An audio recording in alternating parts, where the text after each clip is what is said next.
Get real. Sally read somewhere, if you stare into the abyss is more than likely to stare back. But Barry's got a passport, so he doesn't need a brain. Instead he's got a Chinese Union Jack. But Barry's got a passport. Sally hits a brick wall, thinks there must be more than this feeling that there's nothing you can do. When Sally watches Barry, she looks into the abyss, but the abyss is busy watching GBU.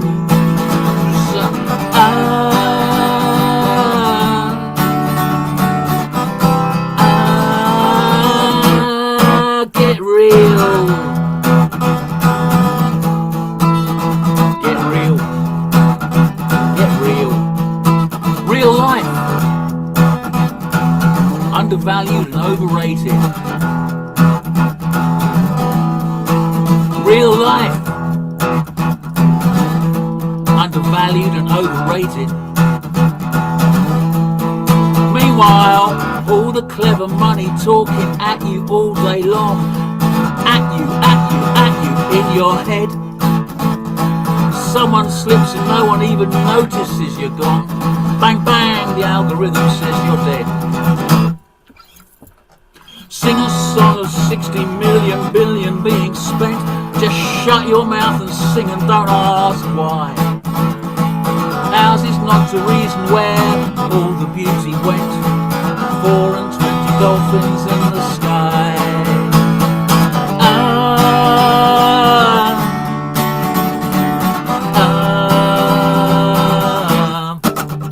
Get real. Get real.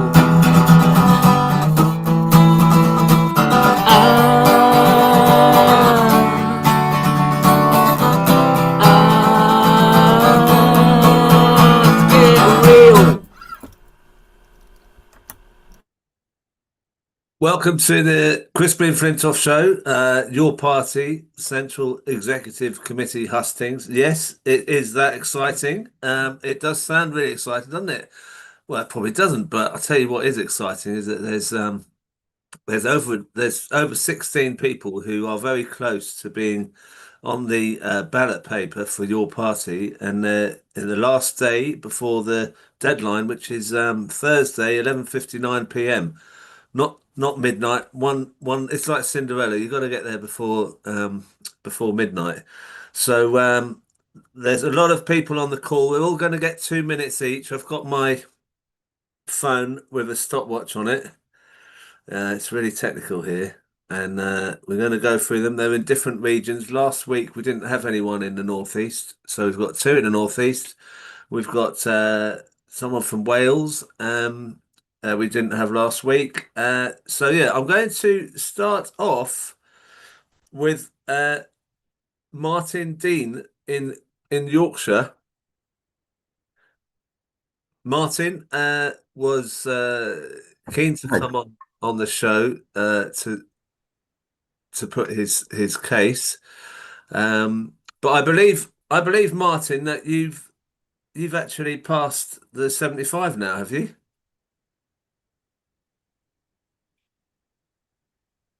A little bit earlier in the day, and I think I'm up to about 85 now. You create a bit of a thing, and it gets carried away, and I've got a few extra, and to point them to other people now in the region. Oh right. So what? Hello. Yeah. I can hear you. Your signal's a bit low, but it seems okay now. Who are you recommending people vote for now that you've passed the 75? Well, the next one on the list is Charlotte Bramley.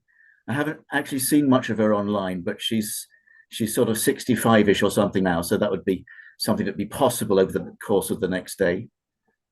Right. Okay. So just so everyone knows who's watching, you need to have 75 endorsements, and you need to be a member of your party. So you've actually been quite helpful to other candidates by putting them on a website so people can find out more about them. So that's really good. And what do you think about the slates? Because they've all got through, as far as I can tell, all their candidates.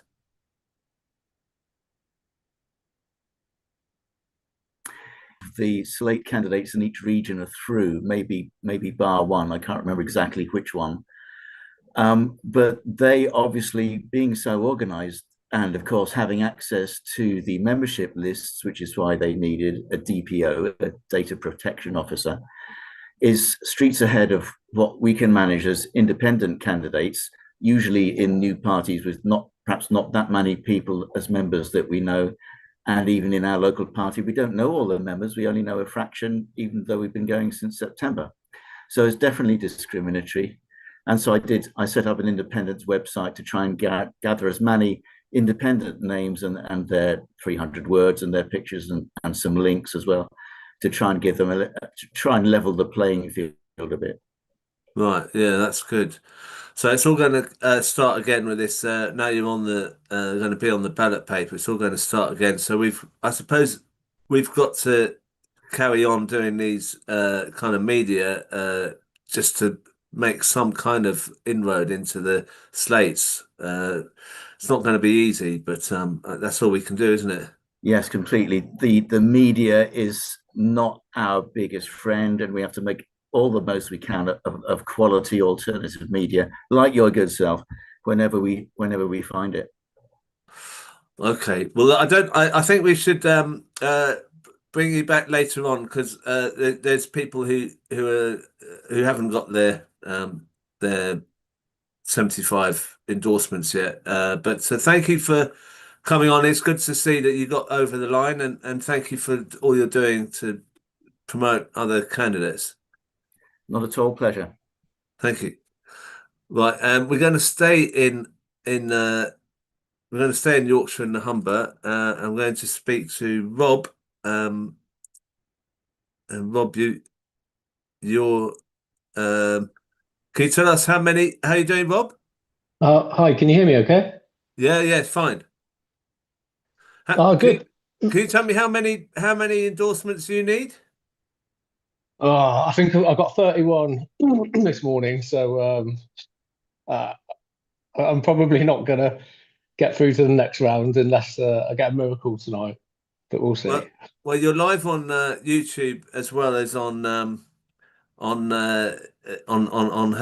here on Zoom. So, do you want to give us 2 minutes on why you're standing, and why we should vote for you, and then why we should endorse you? Yeah, of course I can. So yeah, I'm Rob. I'm from the Yorkshire and the Humber region. Like a lot of people, I joined your party because I believed in that promise that we were given, which was a bottom-up, grassroots democratic party that was going to unite the working class in a time of what everyone knows is like desperate need. I was really excited to hear that we were going to have a new type of politics that actually gives power to the members. But then, unfortunately, as we've all seen, that there's been power battles between Team Corbyn and Team Zara, and there's been zero methods of communication between proto branches and members, leaving us sort of powerless. So in answer to that, I built a website called Your Party Branches, which is a directory which allows branch-to-branch communication, and it's also helping members to find branches in their area. If you haven't signed up to it yet, check it out. It's yourparty-branches.uk. Onto the CEC, it's really important going forwards that we get members and independents elected onto this CEC, because it's going to form the structure of the party for the foreseeable future. If one slate gets a majority, then they'll be able to structure the party in their vision and make it almost impossible for members to get that vision back and get any power back. And personally, I don't want to see either slate get the full power of the CEC, because if we get a Corbyn slate, it's looking like your party is going to turn into a Labour 2.0. And what's the point in that? We've already got a Labour Party. We know where that leads us. The other slate, who are talking about maximum member democracy, they feel like maximum Marxist ideology to me. They're very authoritarian, or at least people that I've had dealings with and spoken to. And I don't think the British working class want either of those visions. We need a truly democratic working class party. So if I get elected to the CEC, I'm not going to stand as a leader. I've not got a political background. I'm a healthcare worker that just wants to help this party move forward. I'll have a few things that I'll do. I'll go to the CEC All right, now I've got meetings. I'm being, Sorry. yeah. So I can't let you go anymore. No, I understand. But thank you for coming on, and please, if you are in Yorkshire and Humber, give Rob consider endorsing Rob if you haven't endorsed anyone already. Thank you. Now I'm going to it's going to be 2 minutes, because I know what happens is if I start allowing it to go, then people really take advantage of my good nature. Deborah Foulkes. Are you there, Deborah? This is northwest, in the northwest. Yeah, I'm here. Hang on. So we're going to the northwest now, and Deborah is one of the candidates there. There you go. You're on. So do you want to give it 2 minutes on why you're standing and what you do if you were elected, or whatever you want to say in your 2 minutes? Okay, thank you. So I'm Deborah. I'm originally from Salford, from a working class family there. And I'm standing for your party or for the CEC, because my whole focus the past few years has been giving marginalised people a voice, and that's absolutely what we need right now. We're seeing the working class being seduced by the far left, and we need to give them back their voice. So what I've been doing in that area is I designed the participant selection mechanism for the world's very first global citizens assembly, where people from around the world came to talk about the climate crisis, and we presented at COP26. And the design of that, it was very much for embracing nomads, refugees, the homeless. That was my whole goal for designing that particular mechanism. And here in the UK, I joined the Faiza Shaheen campaign when she was abominably deselected by Labour, because she had not just because of that, because she had an amazing manifesto point for a permanent constituency citizens assembly. So I convened and led the working group for that and fully costed it. And on the CEC, I would love to continue that work, because I've been so blown away by the co-production process of the founding documents, and we really need to absolutely continue that. But above all else, what we need to do on the CEC as leaders, we need to model the change that we need to see in society. And this is with other tools that I have, non-violent communication and deep listening and radical empathy, because if we don't learn to speak with each other deeply, respectfully and kindly and model that to the world, then we're not going to get the respect back from the voting public, and we're not going to be able to reach people's hearts and minds on the doorstep. And that is so important, reaching people's hearts and minds. Thank you. Thank you. Very good timing. Can you remind people again how many votes you need, how many endorsements you need? I think I'm about 20 right now. So I need quite a lot. Yeah, the reason why I was a bit slow in starting my campaign is because just before my candidate statement got rejected on the grounds of dual membership, which was not true. I just got this email saying your candidate statement's been rejected on the grounds of dual membership. I thought, what? I've never been. Your party is the first party I've ever joined. And they didn't even say what party it was that I was supposed to be a dual member of. And it was only because I knew somebody in the office on a WhatsApp and they sent me a screenshot. It was because I joined a Facebook group, which later changed its name to dual membership with the Green Party. And somebody thought that was enough evidence that I was a dual member.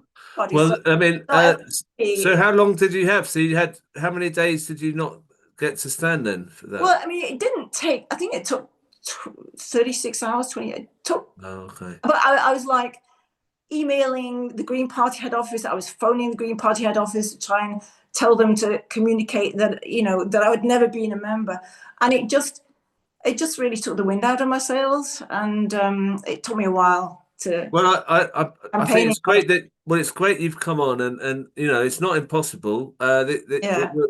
You've still got till midnight tomorrow. I think people, if we'll try and put an email out as well to urge people, and maybe I could put a case for you that you couldn't stand for a while. Maybe that might help. But anyway, I appreciate you coming on. It's more important to me that these ideas of communicating better together and using collective intelligence, the science of collective intelligence, to make better decisions, that's more important to me than getting elected personally. And I know that some people who are on the slates have taken these ideas on board, so I'm very happy about that, you know. Okay. So it's always working. Well, thank you for coming on. I'm sorry, I've got to move on because so many other candidates. Thank you. Thank you so much. Thank you. Good. Thanks. Right, so I'm going to move on to Stefan. Let me see. Stefan is also in the northwest. I'm grouping people in the region. Stefan Tuca. Is that right? Stefan Tuca? Oh, there you go. Yeah, that's right. Absolutely. Thank you for pronouncing it right. Probably the first person who's pronounced it right in about 40 years. Oh, right. Well, thank you for thanking me. Do you want to start? You've got 2 minutes on why you're standing. Yeah, I mean, I've been a Labour Party member for like 46 years before I was expelled about 6 years ago. I've had loads of positions inside the Labour Party. I've been in the Labour Party man and boy, beginning in Rochdale. I was in Deptford Labour Party. I've been in North Islington, and I was a very great friend of Jeremy's and a great supporter of him. But unfortunately, I just simply can't support him anymore. You know, and which is a tragedy because I knew him very well, very personally, and his first wife, and my wife was having a baby in the same antenatal classes and all sorts of things. So I feel quite sad that I can't no longer support the slates and everything. Yeah, I've been like regional secretary, Northwest of the Co-op Party, and all various different positions and organised various different campaigns. In my life, I've been a university lecturer for 20 years. I'm a self-employed educational consultant. Like I say, if I became an MP, I'd probably have to have a falling salary because I'm actually quite good at what I do. And I specialise in cooperative educational techniques. And when it comes to helping members participate and be inclusive, I think I've got the actual techniques and methodology of organising conferences and whatever. Like I say, I'm a professional facilitator, you know, and like I say, I think I can bring people together. But what we need to do is to bring people together for a political programme, because at the moment we haven't got a political programme, and it needs to be not from the top down, but from the bottom up and top down as well. So there needs to be participation, and there needs to be accountability for those on the at the top of the organisation, and there needs to be a democratic, transparent process. Okay, that was a very good flourish at the end. I like that. So how many votes have you got at the moment? How many do you need? Well, this is the point, because I'm standing as independents, and there's 55 candidates in the Northwest, and as the other person, comrade who is standing, you just heard, basically it's very, very difficult. Most of the candidates have got basically 0 to no endorsement. So I've got round about 18 at the moment. 18. Right. That's the majority, except the 4 that have got elected, which are on slates, and they basically got hundreds of of endorsements, way over the 75, and that is what one of the problems is. You know, each of the slates have just simply been endorsing people, even though they've reached the 75, to actually deny votes to independents, which I think is an absolute disgrace. Well, I'm interested in what you've said. Your backstory is fascinating, and what your skills are as well. It's very. Jeremy Corbyn used to be a great friend of mine. For 10 years, we went around Europe and anti-UU, anti-Maastricht campaigns. He used to book meeting rooms in the House of Commons on a monthly basis for ILO campaigns on child labour and whatever. He was a real good friend of mine, and I'm very sorry to say that on the basis of his minimalist programme and almost a nostalgia for Jeremy, you know, he's bottled the anti-Semitism. He's bottled the EU. All right, okay. Well, I was just going to. I feel very sad about it, unfortunately. Okay, right. We can talk another time about that. Thank you for coming on. I mean, I was just sort of going to say that, like Deborah was saying about her skills, and you know, these people who are standing, if they're not going to get on the ballot, we should definitely bring them into the fold in terms of organising local campaigns and stuff. Anyway, next on the Northwest is John Tummon. Are you there, John? Right, yeah, I'm here, Crispin. Thank you very much. Right, now, are you right? I've been struggling a bit with the 2 minutes, so are you going to help me out with this one? I'll try. Yeah, I am a bit loquacious, but I will try. Okay, well, I might get tough. I'm going to start getting tough now. All right. You get tough. All right. Yeah, I'll get tough. All right, okay, you just said it. All right, here you go. Right. Off you go. That's it. Okay, right. Yeah, I'm John Tummon. I live in Marple in Stockport in Greater Manchester. I'm a member of the Republican Labour Education Forum, and it's that on which I'm standing. I'm not going to get the 75. No way. I've got 9, and it's not going to happen. It's pretty obvious. But we're just standing to make the point that the British left is making a mistake by not taking republicanism seriously. An awful lot of people are beginning to talk about the need for a new constitution. We do need it. We need to acknowledge that this society is run on the basis of royal prerogatives passed on to ministers of the Crown, who have enormous discretion in matters of war, in matters of deployment of state coercive resources like police forces, secret services, military, and so on, without any kind of accountability. It is not democratic in any shape or form. As for me, I'm 75. I'm an ex-teacher, taught history, but I spent 27 years of my life working in race equality, been very active in opposing fascists and racists over the years. Got a wife, 3 kids. They're all doing all right, but none of them can get a house because they can't afford the mortgage or to put it down. There is so much wrong with this society. That's me. Okay, thanks, Crispin. Wow.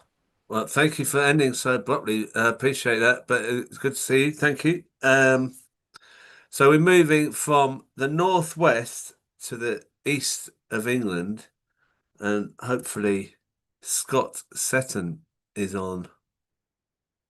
Hi, Crispin. Hi, Scott. Right, do you want to start by just saying how many endorsements you've got, how many you need? Yeah, I think I'm on about 62. So you're close, right? Yeah, but I've had a lot of messages from people saying their verifications aren't coming through, so that's a shame.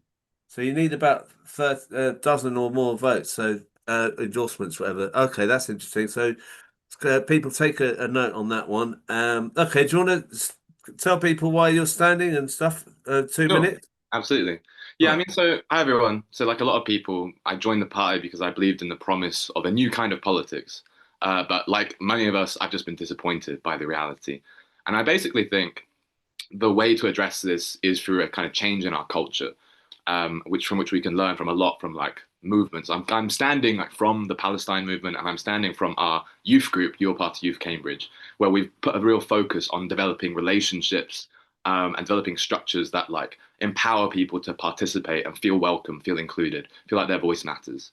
So I think in terms at the top, we change the culture by making sure there's independent candidates on the CEC who can mediate between the two sides and can refocus on like addressing what the party should be about really, and empowering the membership and holding the party together. In terms of like what we can do practically at the base, I think we need to focus on, you know, relationships, social infrastructure, and like political education. And in particular, I would like work to institute a workers' wage for MPs so we can show we're like a real attempt to do politics differently. We're really a party from the people.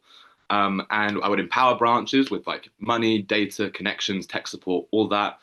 I'd institute a party-wide listening campaign so that everyone in the party can actually feel listened to, so that membership and leadership can actually align in like the vision of the party. I believe the road to freedom runs through Palestine. 1 million people turn out to those marches.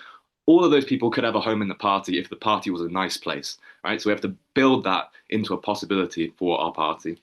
I think we should leave no one behind. Our communities are under attack from like the right wing, from state violence, and we should be a party of community protection, like active in our communities and like addressing the needs that are there. I think we should be a party of like youth-led climate justice. The youth section should be empowered to have full ownership over how to address the ecological problem. I think we should be proud and unafraid to be like a vibrant socialist party, and yeah, transform party culture through like social infrastructure, community cinemas, meals together, poetry, music, all of that. A nice time. Thanks very much. Thank you. Good timing. Right, so remember, Scott is in East of England region, and he's looking for 13 votes. So if you're there, I think that he'd be a good candidate to back. Now we're moving to the West Midlands. Kim Taylor. Okay, can you hear me? I can, yeah. Can you tell us where you are on the endorsements? How many you need? And So at the minute, I'm on 32 signatures. So again, be a massive miracle. I need another 43 if my mental maths has done that correctly. yeah, right. Well, it's not impossible. I mean, if we put, I'm thinking about putting a flyer out with people who need endorsements. And see what we do. There's so many who haven't voted. That's definitely true. There's a lot of people who haven't. If there's 50,000 members, there's many thousands that haven't even done anything. So who knows? We're live on YouTube and we're on Zoom. So I'm trying to make as much traffic as possible. So do you want to give us your 2 minutes and then yeah. I'll try and stick. I've got a timer as well. All right, okay, yeah, all right. Well, mine does the same time. All right, ready? Yep. Go. So I'm Kim Taylor, and I am standing as an independent candidate for the CEC elections for your party. I am born and bred in South Birmingham, and I grew up in an impoverished area that has had disinformation regarding immigrants, and the reason that we can't get NHS appointments is because of people coming in on small boats. The people that are the issue are the ones on private yachts, not on small dinghies. I am the co-founder for Your Party Disability and Your Party LGBTQIA+. I have spoken on platforms for Brum Rise Up, which is a organisation linked with the People's Assembly that is tied into the ongoing cuts that are going on in Birmingham. One of my key things for standing is education is key, because people that I used to go to school with even basically have been swallowed up by the misinformation of people like J.K. Rowling, Andrew Tate, Tommy Robinson. I've also been arrested at the end of June last year for standing in solidarity with Palestine and for not backing down and being in support of Kneecap when they were censored on their Glastonbury set. I've had one of my charges dropped. I've got the other charge to go through on the 14th of December. And yeah, as a queer disabled person, recovering addict, and survivor of abuse who was told I would never amount to anything, I want to show that no matter who you are, you can make a positive change to society. Yeah, I think I've done that in 2 minutes. Brilliant. Well done. Thank you. Thank you for coming on. So you need 43. So let's see if people can support you in the West Midlands. If you're in the West Midlands, that's Kim Taylor. Thank you. Now we're going to the East Midlands, and Dan Pepper in the East Midlands. Yeah, can you see me and hear me? Yeah, I've got you there. Right. So Dan, how many endorsements have you got so far? I've got about 45, 46. So I'm still about 30 endorsements away. Oh, right. Okay. So it's not that impossible to make that. So you're in the East Midlands. All right. Do you want to do your 2 minutes and see how we go? Yeah. Yeah. All right. All right, cheers. So before I start telling you why you should endorse me, I just want to make an observation. So I just think it's such a shame that this CEC election, it should have been a celebration of all of our talented members, all of our wonderful candidates. And instead we've ended up with this toxic sort of contest dominated by slates, but we are where we are. So why do I think you should endorse me? I'm a socialist, as I hope we all are. I'm disabled and I understand the difference between accessibility and inclusion. I want to protect one member, one vote. I know some people are wanting to move to a more delegate-based system. I want to build strong and well-resourced branches. And of course, a big part of that is going to be getting the data that we need. I want to be member-led, and that will include not just branches, but also having things like diversity working groups that will feed into the CEC. I want to support conference's decision to work with other parties and support dual membership, so long as they're with values aligned parties, particularly with community independent groups. We need to also get campaign ready. Finally, we need a CEC free from factional influence. Our representatives should be free thinking, and that has to include some independence in the mix as well. So we have a golden opportunity to hopefully stop this factionalism, stop this war with Jeremy and Zara. And if I've not got over my 2 minutes, I'd just like to say, if you've still got endorsements left, please go online and endorse 1 or 2 independent candidates if you can. That's me. Thank you. You're the best timekeeper so far. You should get an extra one for that. Cheers, Dan. Now we're going to Wales now. We didn't go to Wales last week. We got told off. So Sue Hagerty is on the call. I've got my endorsements now, Crispin. So right, I just want to do my. That's I it. just want That's to say, no. please vote for people who haven't. Please just look at those independent ones. We got one extra on today, one independent just an hour or so ago. So we've got one slate, which we've only got one slate, and 3 independents for our single seat. Sorry, in Wales you've got 3 independents. We've got 3 independents. Oh wow! But we've only got 1 seat. So why have you only got 1 seat? I know it's a bit weird, isn't it? It's something to do with maybe we'll get to set up ourselves almost as a separate party, but it's not clear and we've not decided yet. And so in the meantime, they're only giving us 1 seat, which anyway. But anyway, just vote for the people who need it. Let's get lots and lots of options on the ballot paper. So maybe we should not really do much on a. You don't need to do a 2 minutes now, but we'll bring you back on. I mean, I think maybe we can talk about this while you're in your 2 minutes. We should maybe do a show with all the independents who have got through. That would be good. And maybe not include the slates. What do you That think? would be good, I think. I mean, in a way, we're maybe we could be a slate in effect, in a different way. I don't want to be on a slate. Oh, I just want.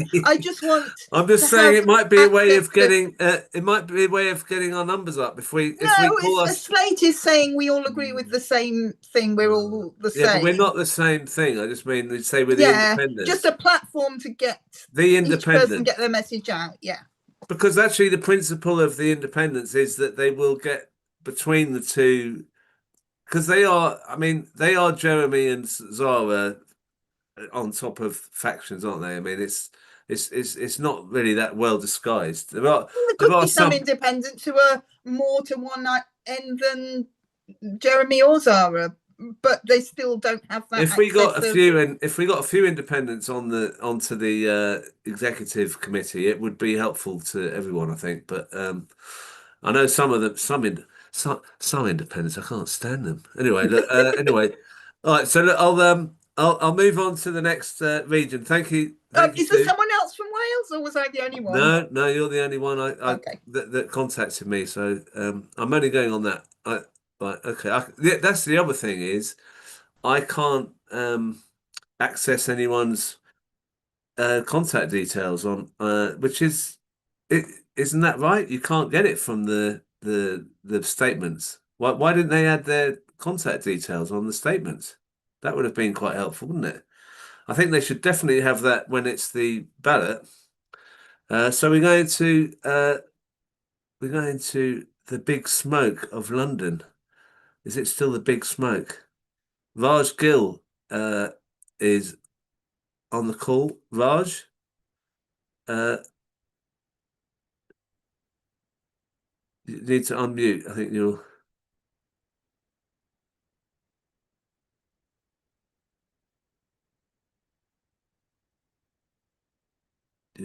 You're not unmuted yet.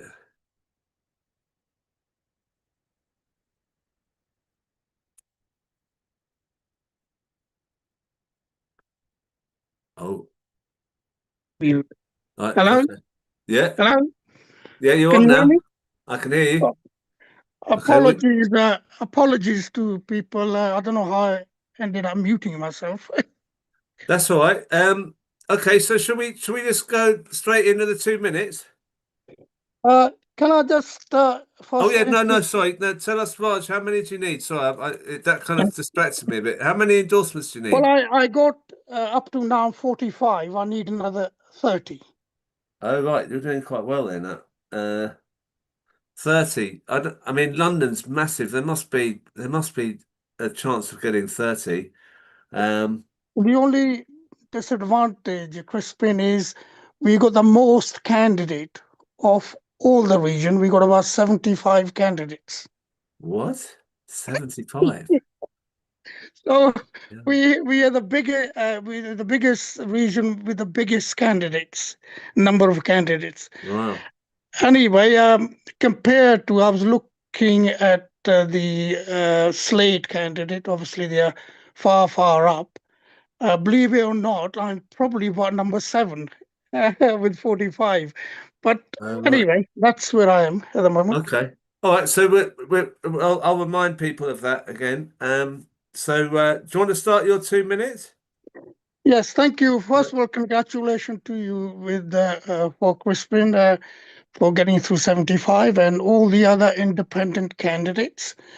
I truly believe that with the 2 slates and loggerheads and factional issues that's evolved, we should have put it all behind when all of us exit the Labour Party. But unfortunately, we seem to have carried on into your party. So I believe that independent candidate should not be discriminated against, and they didn't have a privilege of membership list. They didn't have a privilege of slates. So we were in in a position where we've suffered in terms of trying to reach out to membership. Just a bit about myself. I'm 73-year-old. I've been a trade unionist since I was 18 in 3 different unions. I've been a shop steward, workplace rep. I've been on the NNC, and I was in the Labour Party 23 years, and then I resigned, and I joined. Then I joined the Workers' Party. I was a candidate in Hammersmith and Chiswick. The only reason for that was because that was the only party at the time supporting the Palestinian. So I've been supporting the Palestinian cause since '83, so quite a while. And I've organized big meeting for Jeremy Corbyn in West London when he was trying to be a leader. It was 850 people at the Ealing Town Hall. And then I organized recent meetings for Jeremy in Southall with 400 people, and Zara Sultana in Acton with the 200 plus people, and another meeting with 100. So Okay. I like twist. And Okay, carry well, on. you've gone over the 2 minutes. I've got to be strict on that. But you'll get to talk after. We're going to do some questions after. So, and I know I've seen you in action in Ealing, so I'll testify that you are a dynamo. So I would recommend people endorse Raj, but also the fact that someone said that you were sort of held back from standing a bit like Deborah. They said you were dual party. Is that right? That is correct. So Right. I had to go through a stress period where they took away my nomination, and then I got it back at the end, but it was a Right. bit of a struggle. So it's been hard. You could have had more endorsements by now if that hadn't happened. So thank you. That is correct. Well, we'll come back to you later. Thank you, Raj. Right, I'm going to move on to we've got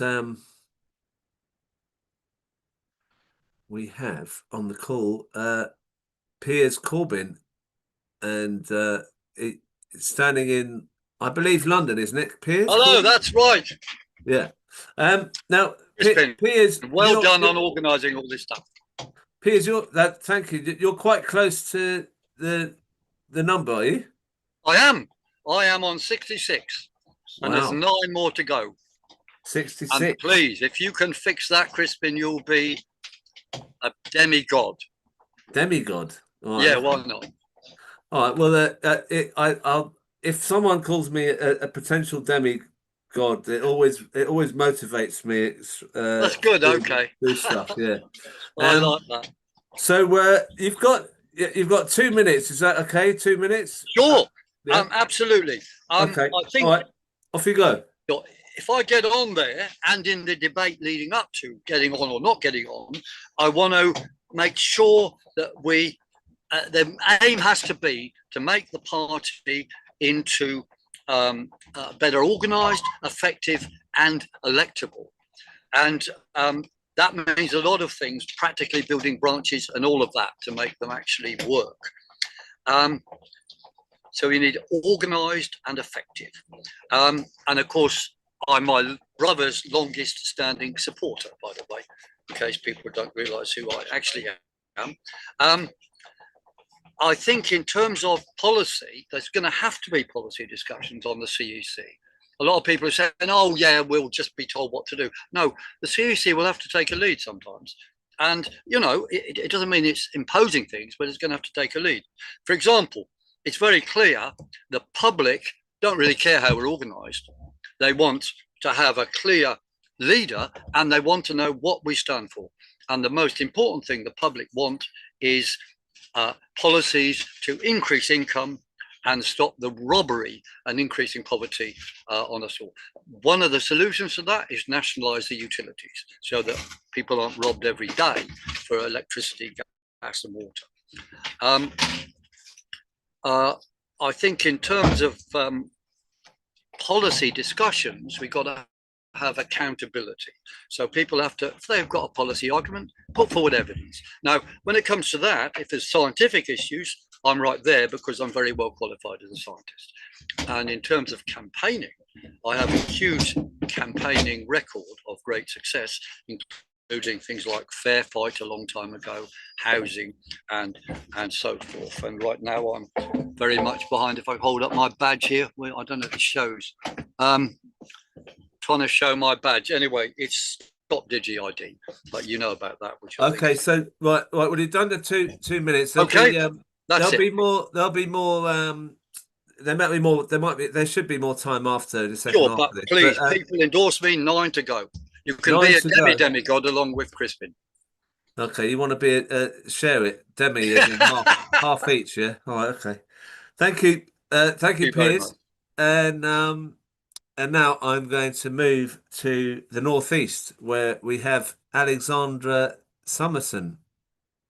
Last week we didn't have any candidates from the northeast, so I got told off for that as well. But Alexandra is here. Do you want to tell us where you are on the endorsements level?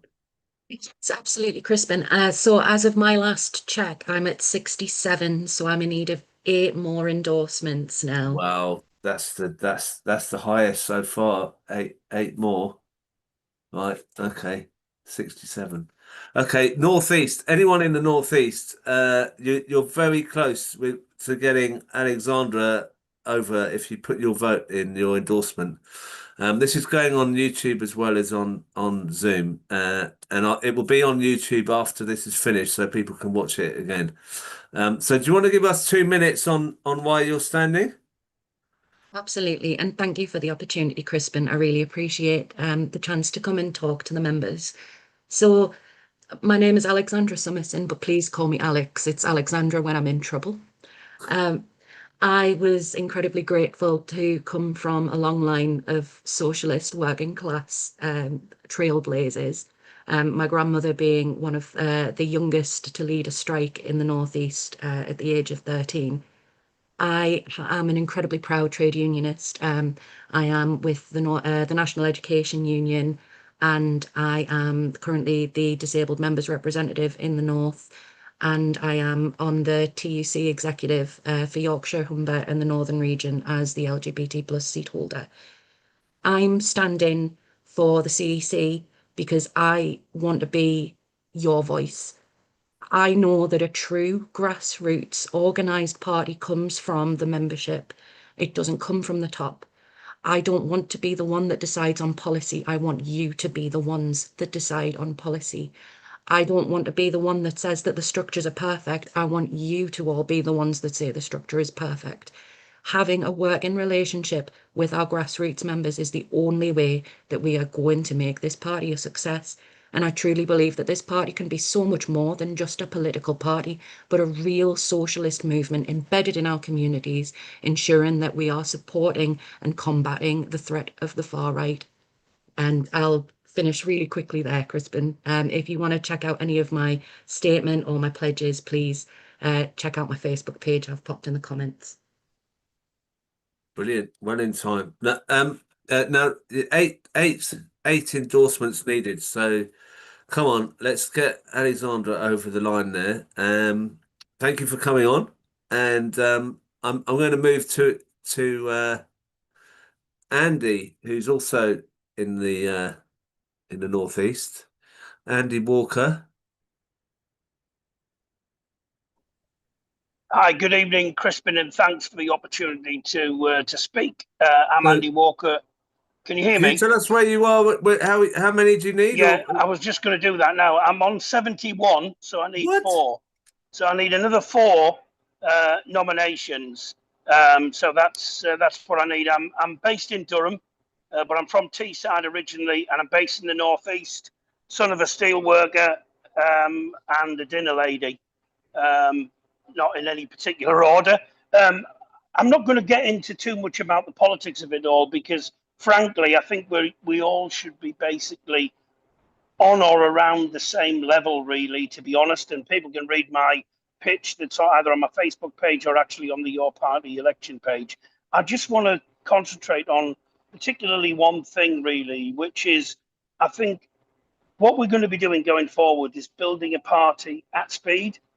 We don't have access to large amounts of funding. So in order to do that properly, we will have to empower our members and place them at the centre of decision making. And I think the CEC is going to have a really important role in all of that going forward. We need to put differences aside and work as a team. One of the other things that the CEC needs to do going forward is to make sure that we set up the different groups of our members, that we have clear roles and responsibilities, and that we engage our members. We must be outward facing. I think we've really missed out in the recent period by turning in on ourselves, and we need to be outward facing.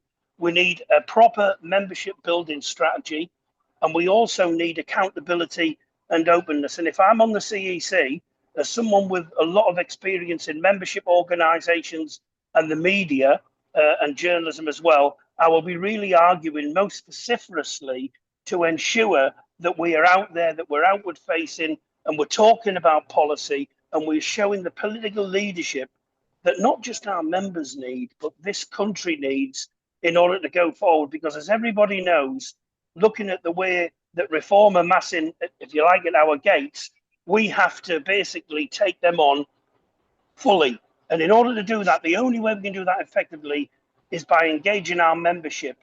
Membership engagement is crucial in any organisation that has members. That's obvious. And we need to be that organisation in your party. So vote for membership and engagement. Vote for independent candidates in this election. Thank you. Excellent, excellent. Very well timed. And you're looking for 4 more votes. That's the lowest number that any of the candidates so far have come up on here with. So thank you, Andy Walker. 4 more votes. Alexandra Summerson, or Alex, as she says, she likes to be called more. It's 8. She's looking for 8. So the northeast, there's 2 independents that have a really good chance of getting on the ballot paper. So I'm going to move down to the southwest now, and Joe Hall is standing in the southwest. Hi there. Hi, Crispin. Yeah, thanks ever so much for this opportunity. I'm currently on 53. Right, everyone's preempting my question. They'll know what it is. Right. So you need 22. I need 22. It's not bad. That's not too difficult. You could get there. It's midnight tomorrow. Yes, I need about 1 hour. Yeah, so look at it that way. It's not that difficult. Just so what? Like, do you want to tell us? So in the southwest, right? Okay. Mike, do you want to do your 2 minutes? Yeah. We have had we've had a couple of independents through in the southwest. I was a bit slow off the mark and had a lovely email from one of the independents who has got through saying, "Oh, she really liked my statement, but why hadn't I put more stuff out there?" Which actually leads me into one of my big things that I want to talk about. I don't use Facebook, and I suddenly realized that all of the branches have, Facebook's the main point of communication, or WhatsApp, and we need to get young people into the party. I'm a teacher. I teach a number of students who joined up to the party. My son had joined up to the party. He was 16, and he said, "Dad, there's no messages coming through. There's nothing on social media. I've emailed the office a few times. They haven't replied." I completely agree with Scott. I think it was Scott in the east of England who was, talking about getting youth engagement. I think Palestine is definitely one of the ways that we do that, and I think we've got to stop losing people who are, politicized through the Palestine movement. I think Palestine is at the heart of everything. I think, as a number of people have said, we need a really serious strategy for building momentum with the youth. And young people don't want to hear about factional disputes from 30 or 40 years ago. We need to project outwards in terms of our vision. And part of that is the fact that we don't all need to agree with each other. I was at the founding conference, and I think, like a lot of people, I was very sorry that Jeremy and Zara didn't, get on the stage at the end and at least sort of hold their hands together and bring us together like that. My concern, as people have said with the slates, is that we end up with 2 sets of opinions on the CEC rather than multiple opinions. And I think we also need to make sure that we don't keep leaving people out of the party just because we don't agree with them because they're, Muslim or landlords or not quite socialist enough or too socialist. That's why we need independence on the CEC, so we can work out those things as an example for the rest of the party. Thank you. And thanks, Crispin, for this again. So no worries. So thank you for coming on. I had to unmute myself. Thank you, Joe. Joe needs 22. He could get 1 hour and he'd do it. So just keep going. Now I'm going to ask Tony Hillier. He's on the call. Southwest again. Yep. Hello How there. you doing, Tony? How many have you got so far? How many do you need? I'm down the bottom of the numbers. Can you hear me? Yeah, I can, yeah. I'm down the bottom of the numbers. I need another 65. So the first 22 of those, could they go to Joe, my comrade in the Southwest, please, Joe, next door?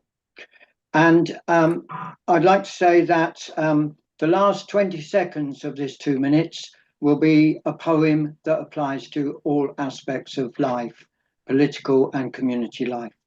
I believe that we should be one CEC team, agreed on shared goals. We should have safeguarding, safe spaces for all, online and in person. We need outstanding, clear, IT-savvy communication. We want resourced branches with agency. I'd like to see your party and people's assemblies used as a model for discussing issues and for sometimes for reaching decisions. We do need, as others have said, a youth section and great liaison with trade unions and cooperation. I'm anti the Israeli Zionist government, but pro human rights for all people. We need, of course, data and finance transparency and management and public-facing media messages, professional state-of-the-art info giving. Yes, I want to smash capitalism. Yes, I'm a socialist, but I want to see achievable gaps, achievable steps, and the language needs to be accessible on the street and on the doorstep. This poem is for you. East meets West. When East meets West, we are both blessed with insight, in spite of what the media portrays. He does this, she does that. When East meets West, we blow the media cover and discover one another. Thank you, Crispin. Thank you very much. Thank you, very good. Thank you, Tony. Right, so there's. I've just been given let me just say I've just been given a name to call who I wasn't aware of. Sheila Sen is on the call, I think, in Scotland. So we have a Scotland Hello, candidate here. Are you on a video there? well, okay, that's all in, isn't it? I have Okay. come on video. There you go. You're on now. Yeah. Okay. So how many nominations do you need? I think I've got 40 or 41 by now. Okay. Do you want to say your 2 minutes? Thank you very much. Yes. So, my father came to the UK as a fully qualified doctor from India in 1959 and married my mother, who was an English nurse, and they could not live together because of the no blacks, no Irish, no dogs accommodation notices of that period. We got a job up in the Highlands. He got a job in the hospital, and his ashes are now in the loch in front of my house. I croft my big back garden, meaning I keep hens and ducks and bees, and I grow organic food because I can't afford it otherwise for me and my son. This is a problem with the laird. We're very feudal here. And to me, we need an autonomous Scottish Your Party. We need a socialist republic in Scotland. We need to centre everything on the Palestine solidarity movement.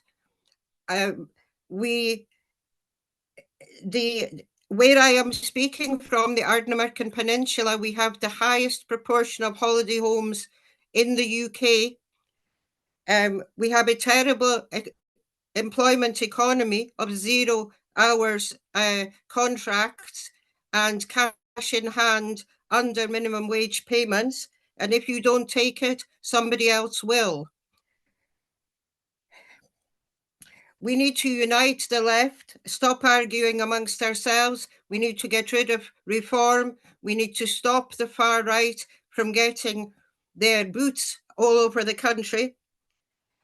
We don't need to reinvent the wheel. There are many, many places like Roger Hallam, like a Digital Rebellion, Just Stop Oil, Stop the War Coalition, the CND, Women Against the Far Right, and of course my own dear Scottish Palestine Solidarity campaign, where there are many wisdom, information, well-experienced people who we can refer to and get information from and act as conduit, if funnel.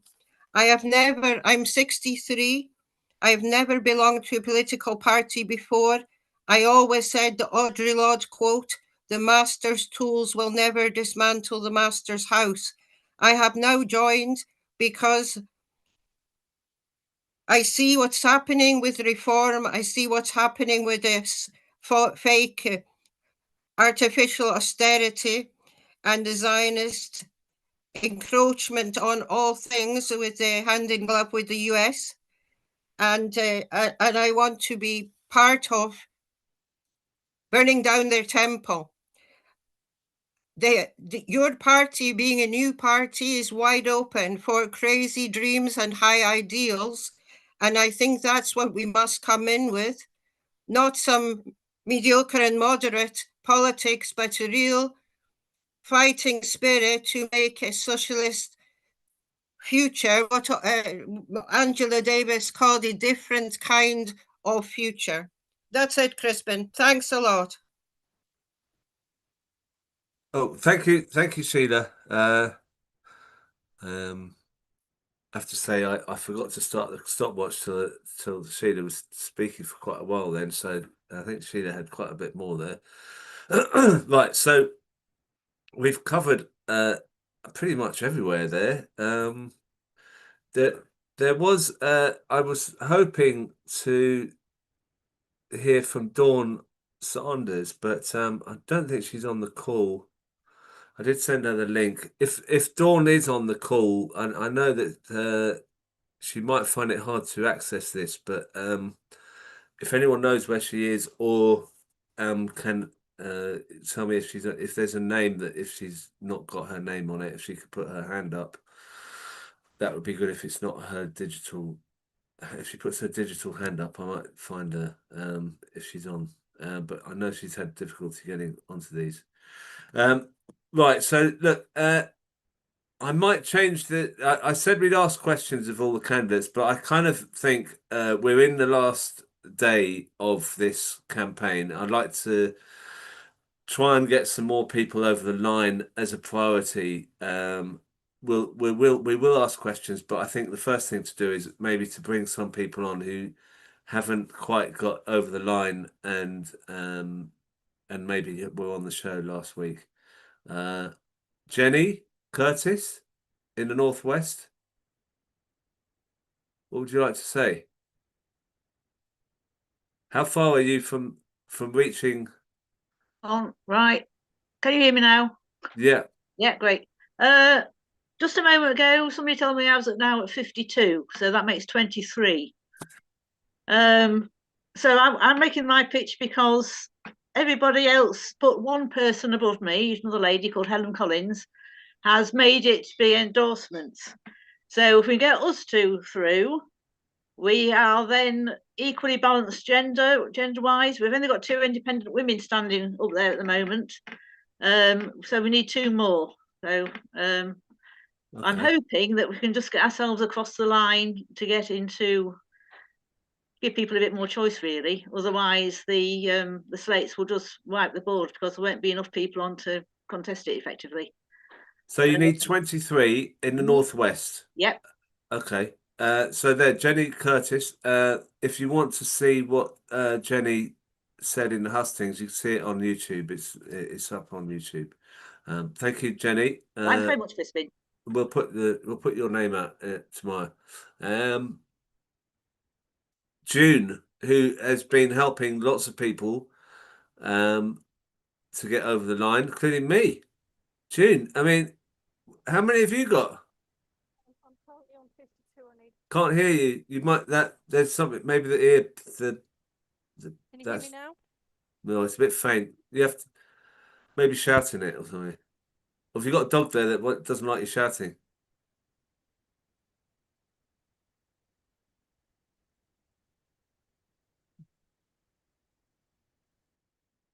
Log out and in again. Oh, right, okay. Brilliant. Just go away. Just log off.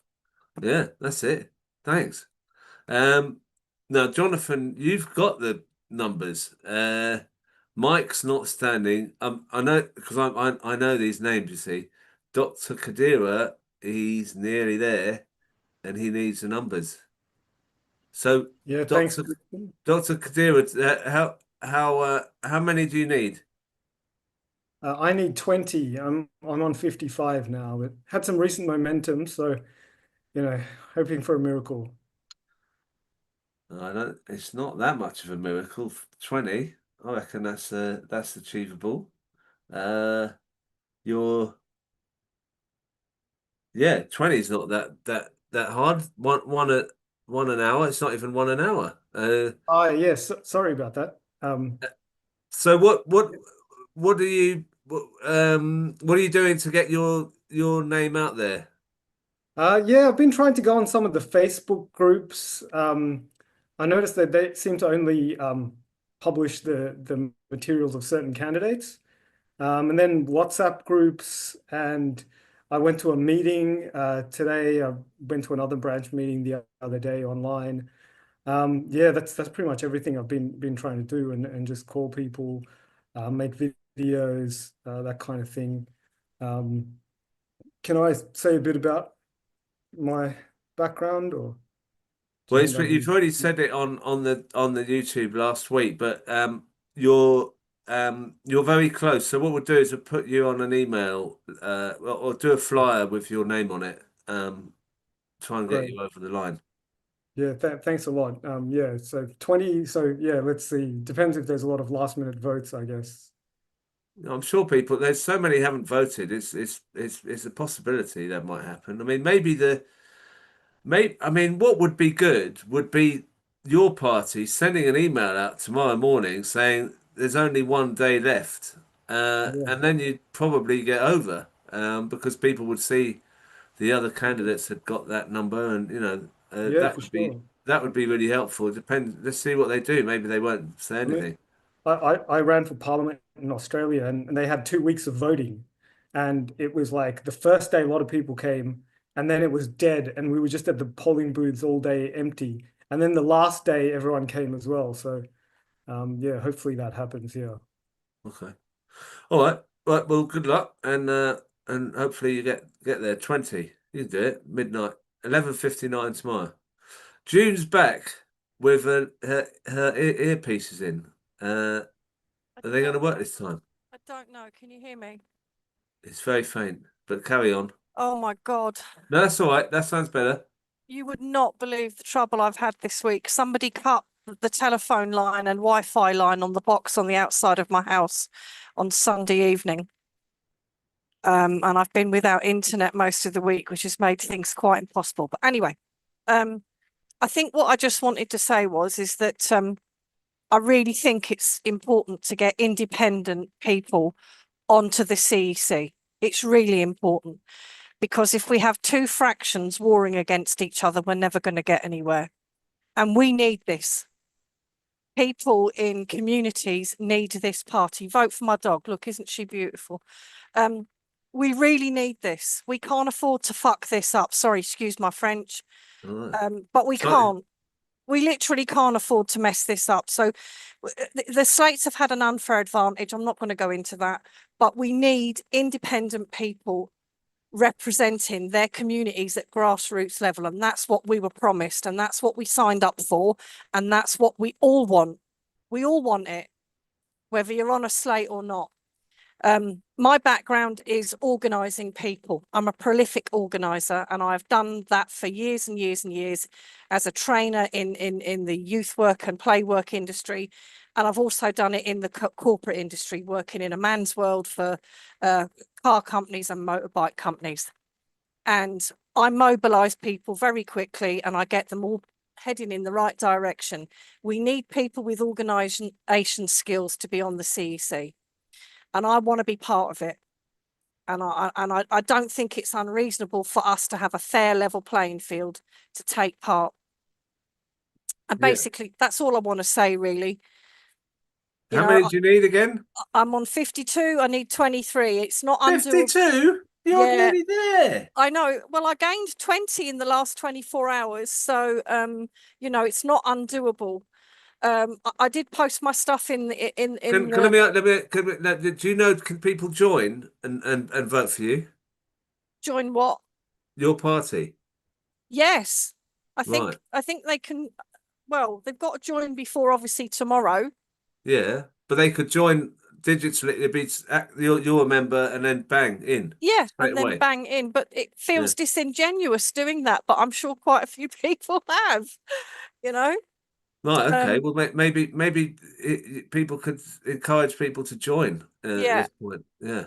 I mean, 23. Yeah, but that Lynn, voting by the 5th is for people who make the grade, who get past 75. We need people to get people endorsed, get them on the slate, have as many people to choose from for the election. That's what we need. Because actually, if you think about it, your party has only sent one email out saying vote in this election, and that was last week. Oh, their communications have been shocking. So they really should be doing one more saying now is the last day.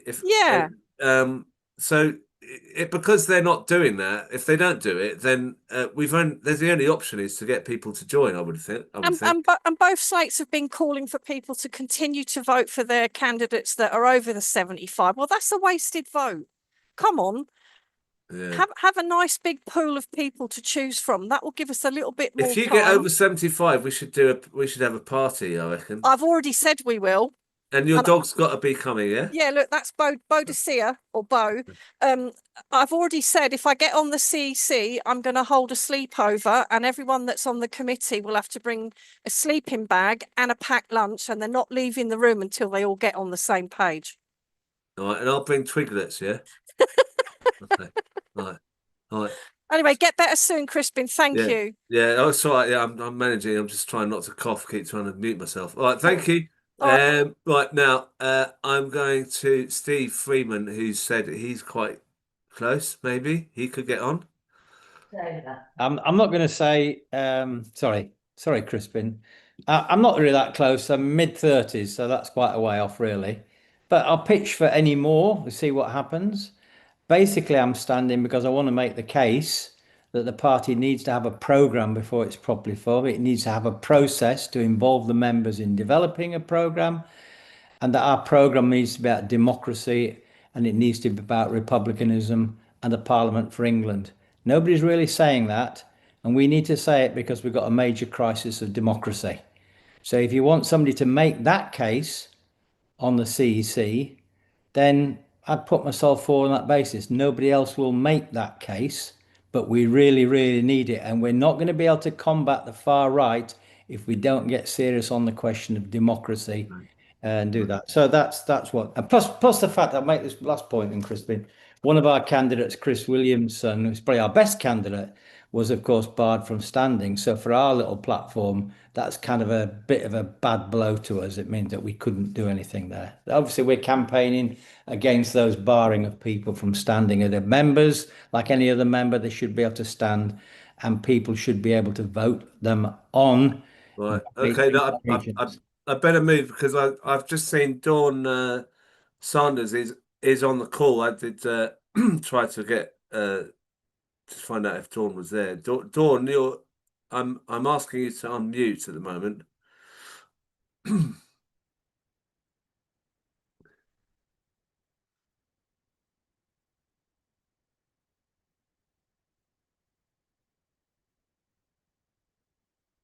No, you're on. I think you're on now. You're unmuted. Hello? Hello, Dawn. Yeah, we can hear you. Okay, what did you want me to say? I didn't catch that last thing you said.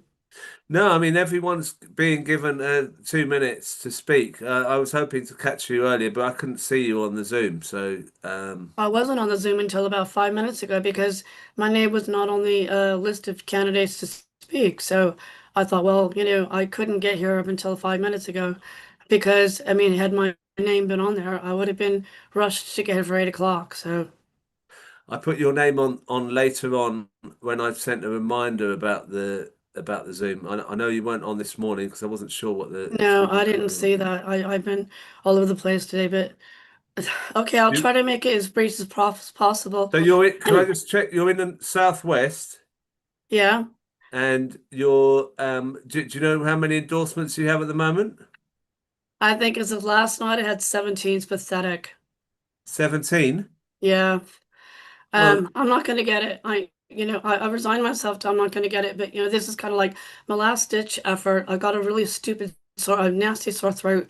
And I'm going to try and make a video tomorrow to compensate to get out as much as I can for the last day. I've really had, I don't want to take up time with, my own personal circumstances, but I've had a hell of a time. I've really struggled. I've got really hardly any connections, very little resources. I mean, like accessibility issues with things. I'm not on WhatsApp, everything. So it's been really, really difficult, and I just feel like for people like myself, it's been really stacked against, I mean, I absolutely loathe the idea of being on any kind of slate. And, I've voted for at least one person that said they were completely independent, but actually they turned out to be on the slate. So it's really confusing. oh, I see. Right, yeah. Well, yeah. I don't really understand the slate thing at all. I don't see why we Well, need to have them you at know all. what? I didn't even know what a slate was until hands in the air until I looked it up. It's like, oh, okay, so that makes sense, but it's a ridiculous thing. Anyway, can I just get onto my spiel for a second? Of course, go on. I mean, I haven't had a chance to go through. I'll just wing it, but basically, I'll speak very, very, very briefly about myself. I'm 58 years old. I'm originally from the US. I have been active on the left on the left for the last 25 plus years, from everything to the Iraq, Afghanistan campaigns, Stop the War, to the Occupy movement, to anti-austerity campaigns, to being in the Socialist Party, and then briefly Labour under Corbyn, and lots of things in between. I've been to Palestine. I am a single mom of a son who has complex additional needs, and I happen to be visually impaired, but I don't put that as first of them among equals. I take a very much a proactive person first approach when it comes to identity language. What I do want to say is that if I was elected to the CEC, I would absolutely make sure that the people in the Southwest and local constituencies and branches have a say and a connection to the CEC, and are given resources to to put forward what's important in this neck of the woods. I mean, obviously we've got a lot of rural areas, and we've got a very quiet, a dynamic, what do you call it? Sorry, my mind's gone blank. We got quite a dynamic sorry, just a place where we live. So there's that. I also feel that there's not nearly enough focus within socialism on environmental issues.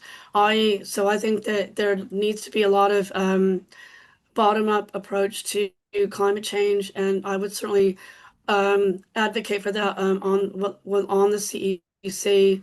Within maybe political education, local level, certainly. The last thing I would certainly advocate for and really, really, really stand for on the CEC is just participatory democracy, because I feel that like this whole this whole process here is just been there's been a lot of gray areas and a lot of places where people can fall through the cracks, and it's just I mean to have 75 might be okay for somebody on a slate and a lot of resources and a lot of connections. It's just not fair for somebody that doesn't.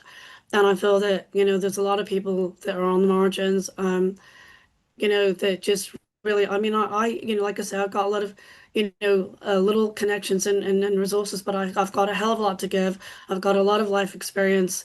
And as somebody who's been marginalized very recently on an executive, I was within the Transform Party. I was diversity, equality, inclusion officer, and I really, really was so humbled by that, being elected for that role, because I just felt like I was able to use a lot of my skill sets, and I've got lots and lots of skills. I mean, I'm a qualified journalist, and for me, communication is key.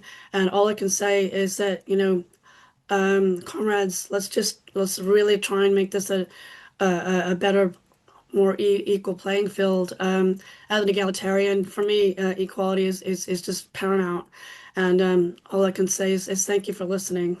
All right. Well, look, thank you for coming on. Sorry you didn't get the email notice, so I hadn't included you earlier this morning. It's But okay. you have had a chance to speak, and it isn't helpful the way they've run this campaign for inclusion. I can see that. Thank you so much. Thank you. Thank you, Dawn. Dawn in the southwest. Okay, if you want to vote for Dawn, she's in the southwest.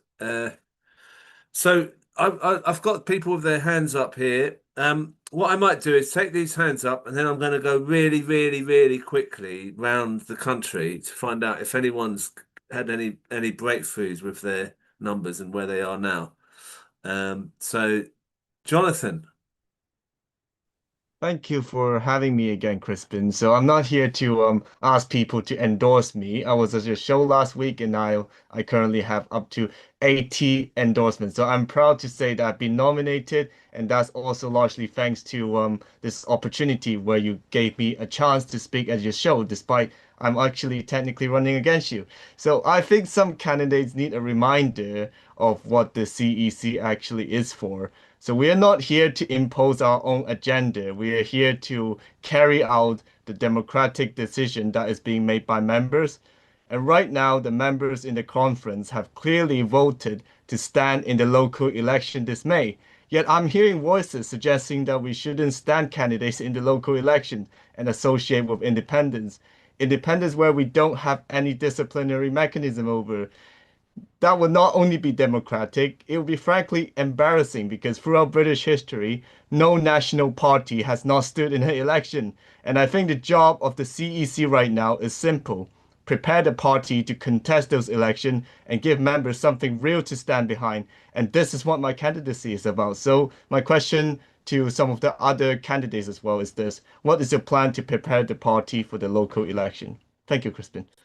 Okay. Thank you. It's a good point.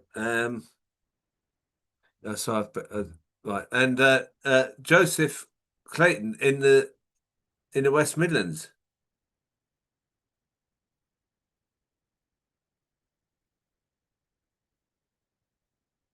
Trying to unmute you there. There you go. Good evening, Crispin. Good evening. Good evening. I can hear you. I can hear you. Thank you for having me. I really am here to be part of your program around asking a question. So I'm trying to remained with your policy as a person that's asking a question. Nevertheless, as a comment at the end for Dawn, who doesn't know how slates work. So I've got a question for one candidate. The candidate is in my region. That's why. Oh, is that Kim Taylor? Yes. And also, Crispin, you've already declared this person on your list. And therefore, I've got no other reference I can make because you simply have declared that person in West Midlands region. So, as I'm a voter in the region, it's important that I get access to Kim. I'll ask Kim to come on now and join the what you want to ask. Would that work for you? That would work for me, and I'll reserve to make the comment about for Dawn. Yeah, like Kim. So Joseph is a potential. Are you in your party, Joseph? Certainly. Right. So that Joseph is a potential voter for you, or endorser, Kim.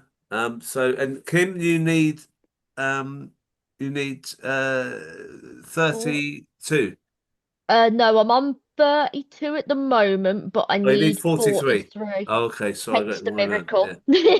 Okay. What do you want to say, Kim? Joseph? Okay, thank you, Crispin. Good evening, Kim. Hi. Because it's a question. Can you be specific about why I am unable to locate your statement along with the other 46 for endorsement on my iPhone? And they're all West Midlands region.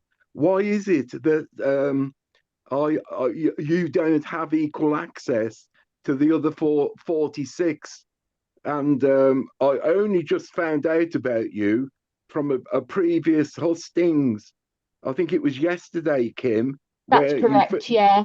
You first announced 25, and I've only just heard you're at 32, and you're an independent, which would balance out what's required in the West Midlands region. So I've made the effort today to ask you that. You suggest that you are listed in the West Midlands region so that all members can read your statement. Do you stand by that, Kim? So I am looking on my laptop at the moment, and I can see myself along with the other candidates as well. This is the first I've heard about people not being able to see me, so that is quite concerning. Kim, hold on a minute. Joseph, can I just come in here? Come in. Sorry, Kim, let me ask you a question. Is your name down as Kim Taylor on what you see? Right. Give me a moment. Scrolling back down on my MacBook. Okay, so scroll back down. Okay, so on the actual website, I'm down as Kimberly Taylor. I prefer going by Kim because I'm gender fluid, and I feel like Kim is more gender neutral, and whenever I hear Kimberly, I think I'm about to get in trouble. So Joseph, can you see Kimberly on there? I can't see Kimberly either. And I use the second name to recheck. Here's how we can check while we're online, and Kim is available. That all listed in my region amount to 46. Can Kim confirm that what she sees on her laptop amounts to 46 for endorsement?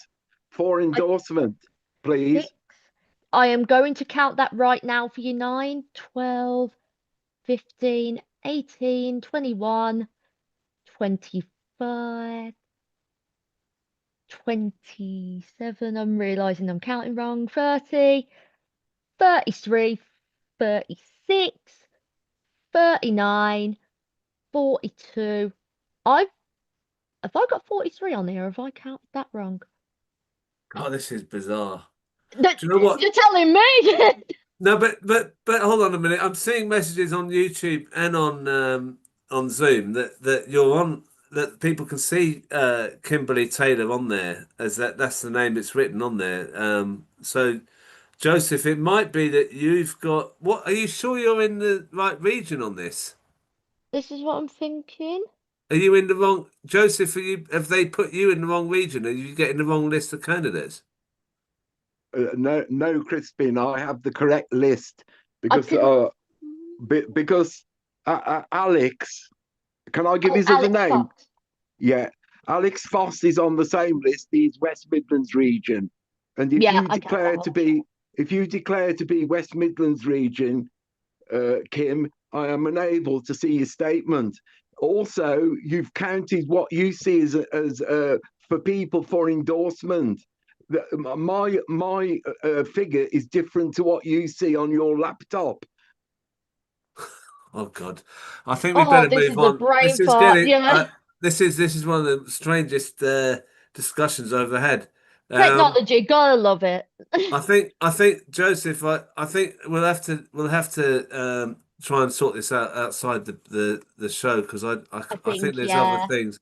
I mean, but anyway, look, sorted. Yeah, well, maybe we should. I don't know, just exchange emails on the chat or something. Yeah, that's probably the best thing. I'll put my email down now. One moment. All right. Thank you both. Thank you. I'm going to move on because I've got a headache. Mike Higgins, who I've met a few times in Parliament Square, and also I think I met you in Trafalgar Square. I can't remember quite what you're doing. I think you were just sitting there, and you had a thing in your hand, and you were there for many hours with this sign. Okay, can you hear me now? I can, yeah. That's good. Okay, great. So, thank you, Crispin. Let me turn off the audio. That's good, yeah. So I'm just turning off the audio description so it doesn't distract me. I'm a blind disabled person, as I think I didn't hear everything you just said now, but I have been involved in defend our juries, and I've been arrested 4 times, and blah blah blah, all that. So that's my background. Sorry, what? Blah blah blah. I like the way you said blah blah blah. Well, you're as good as you are today. You're not as good as you were yesterday. You have to keep fighting. That's the thing. But anyway, sorry. So my issue is I'm a member of your party, and I support the slate system. I think slates are integral to the Labour movement, and I think there's nothing wrong with them, actually. And I suppose I would like to ask those candidates who are still present in the room, who are like Martin from Yorkshire, who I've known since he was a little boy. Martin, I've known you a very long time. Not really a little boy, but I've known you a very long time. But also many others too, like Raj and very others too, who are on this call. Why do you think it's so important to stand as independents? Why can't we? Why is it so negative to stand on a common platform? I am a socialist who believes in common principles, who has a platform that is a Marxist platform. I very much support Zara and think Zara has done a great job in attempting to lead socialism in the country. I love Jeremy's work. I don't think he's been correct. I think Jeremy is, well, I better be careful, but he'd be great managing an allotment. But beyond that, I'm not sure about Jeremy. So I like Jeremy, but I just don't find him. He's not for me. So Crispin, my question. All right. Well, do you know what I'd like? I mean, it's a good question, but I think we'll have to talk about this more before the ballot, the final ballot, because it is an important question. I mean, I like what you're doing, is you're challenging that assumption that slates on. Yes, that's what I am. That's what I'm doing. I know you're opposed. I'm standing as an independent, so I can. I know that. I'll give my take on it, and then others can say as Well, well. can I just say one more thing, and then I will let you. I'll shut up and let you say what you want to say on your own show. But I know the Eastern region. I love what he had to say. Scottish region. I love what the woman there had to say. I think you are all putting forward great positions as socialists, but I don't think that contradicts the idea of having a unanimous or a consistent left-wing socialist position.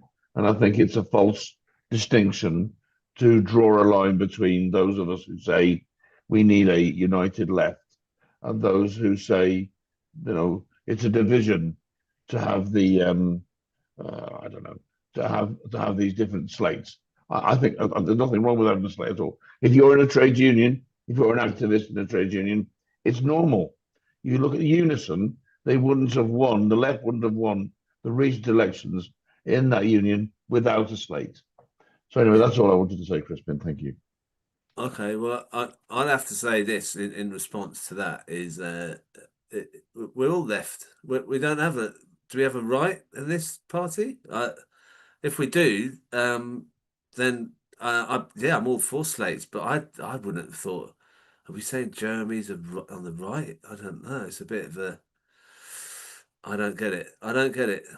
I can understand people standing against the horrible Starmer factions that we had before, but I think people who want to join in this party, they don't want to be doing all that infighting, really, and that's what it is. The slates are an indication of infighting, I would have thought. But I'm not I'm just going to put that out there. So Helen, so let's get to some chat about slates. Why this is quite a good thing to put out, actually. Why it's good to be an independent. Why slates are not a good idea.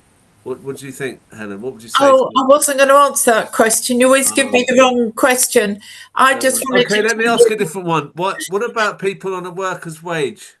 Yeah, shut up, you. I I just wanted to tell you, if you haven't read the thing, that the email from your party has come through reminding everybody that tomorrow is the last day. Yeah, it's because I said it. It's because I said it. Because you said it. Yeah, I mean, I know Yeah. it's all down to you. And I don't agree with states. I've been working hard trying to I was fortunate to get through really very quickly on get my 75 endorsements. I'm sort of annoyed that they keep going up because I'm trying to get Joe Hall through. He is, I'm he's my 22 guru. needed he was on. I'll go and check with him later. I think he's got another one or two, but he's got some really interesting stuff to tell us about himself that he hasn't done yet. And I hope he gets that opportunity, and he must get through to the ballot. Okay. Anyway, that's it. Emails through. I won't ask you any questions that you don't want to answer. All right. Okay, thank you. Okay. Bye. All right. Sue Brennan, who's got over as well, independent in the Northwest. Hi, Crispin. I'm currently on 84 votes. Oh. Again, I was going with the whole thing of, we were all talking about let other people get them, and we're socialists and we think that. And the more I've thought about it, and maths isn't my strong point, but what I want to say is that I desperately think that this country needs your party to succeed. It's got to succeed for my 5 grandchildren, for my kids, for people on the ground. It really has got to succeed. My concern, unlike the guy who just spoke, if we continue to have slates, then I think there is a great danger, because it will probably be the 2 main slates. And I hope not, but there would be infighting, it might implode. So that's one thing. But I think it's the only party as well that's likely to stop arming Israel. So if the slates win, my fear is that the whole idea of your party implodes, and that scares the life out of me, and I want it to succeed desperately, which is why I've stood as what's called an independent, and I don't really like the name, because as you say, we're all socialists. But when you look at the sums and you try to think it through, so obviously we're all in different regions, so I'll mention the numbers in my region. There are 54 candidates, okay? Only one man and one woman in the ordinary people are going to get through. One man, one woman. We happen to have 54 candidates, okay? Now, the ones that have got through so far are 4 people on slate, 2 on Zara's slate, 2 on Corbyn's slate, men and women. Now, chances are, because they're on slates, they may go through. We have 10 people have got through in the Northwest. So 6 of us are already independent. Now, I may be missing something here because it was later on, and then friends are like, yeah, because I was with the whole flow. We have 6 independents against 4 slate people. So the 6 independents are all, and at the minute, the independents in the Northwest have got massively more. They've got 240 each, all 4 of them, I think, something like that anyway. But I mean, amazingly, Sam Gorst has got hundreds of votes, and I really support Sam, and I really want him to win. I met him years ago when Momentum first started. So Sam Gorst is an independent who's doing brill. He's up there with the slate numbers. Right. But the other 5 of us, we're going to be competing for what the slate's going to get. I don't know. I'm just putting it out there. Am I making sense? What are you trying to say? That I'm trying to say that we've all gone along the line of more independence over, more independence over. And the slates are going to take massive amounts of votes just by, because people just sort of tick, or they seem to be in the Northwest. They're the only numbers I see. But the independents aren't all going to be competing. The ones that get over are going to be competing with each other. with each other, okay, right. But Yeah. I And believe that yeah. I'm not sure. I'm sure people will correct me on this, but isn't Yeah. it a transferable vote thing? So you could I just don't know. vote for every independent first, 1, 2, 3, 4, 5, and then put the slates Oh. after. So it's not that you get only one vote. You probably get so an independent might get knocked out because they don't have enough, but that vote will go to another independent. If everyone just votes for all the independents, then it won't.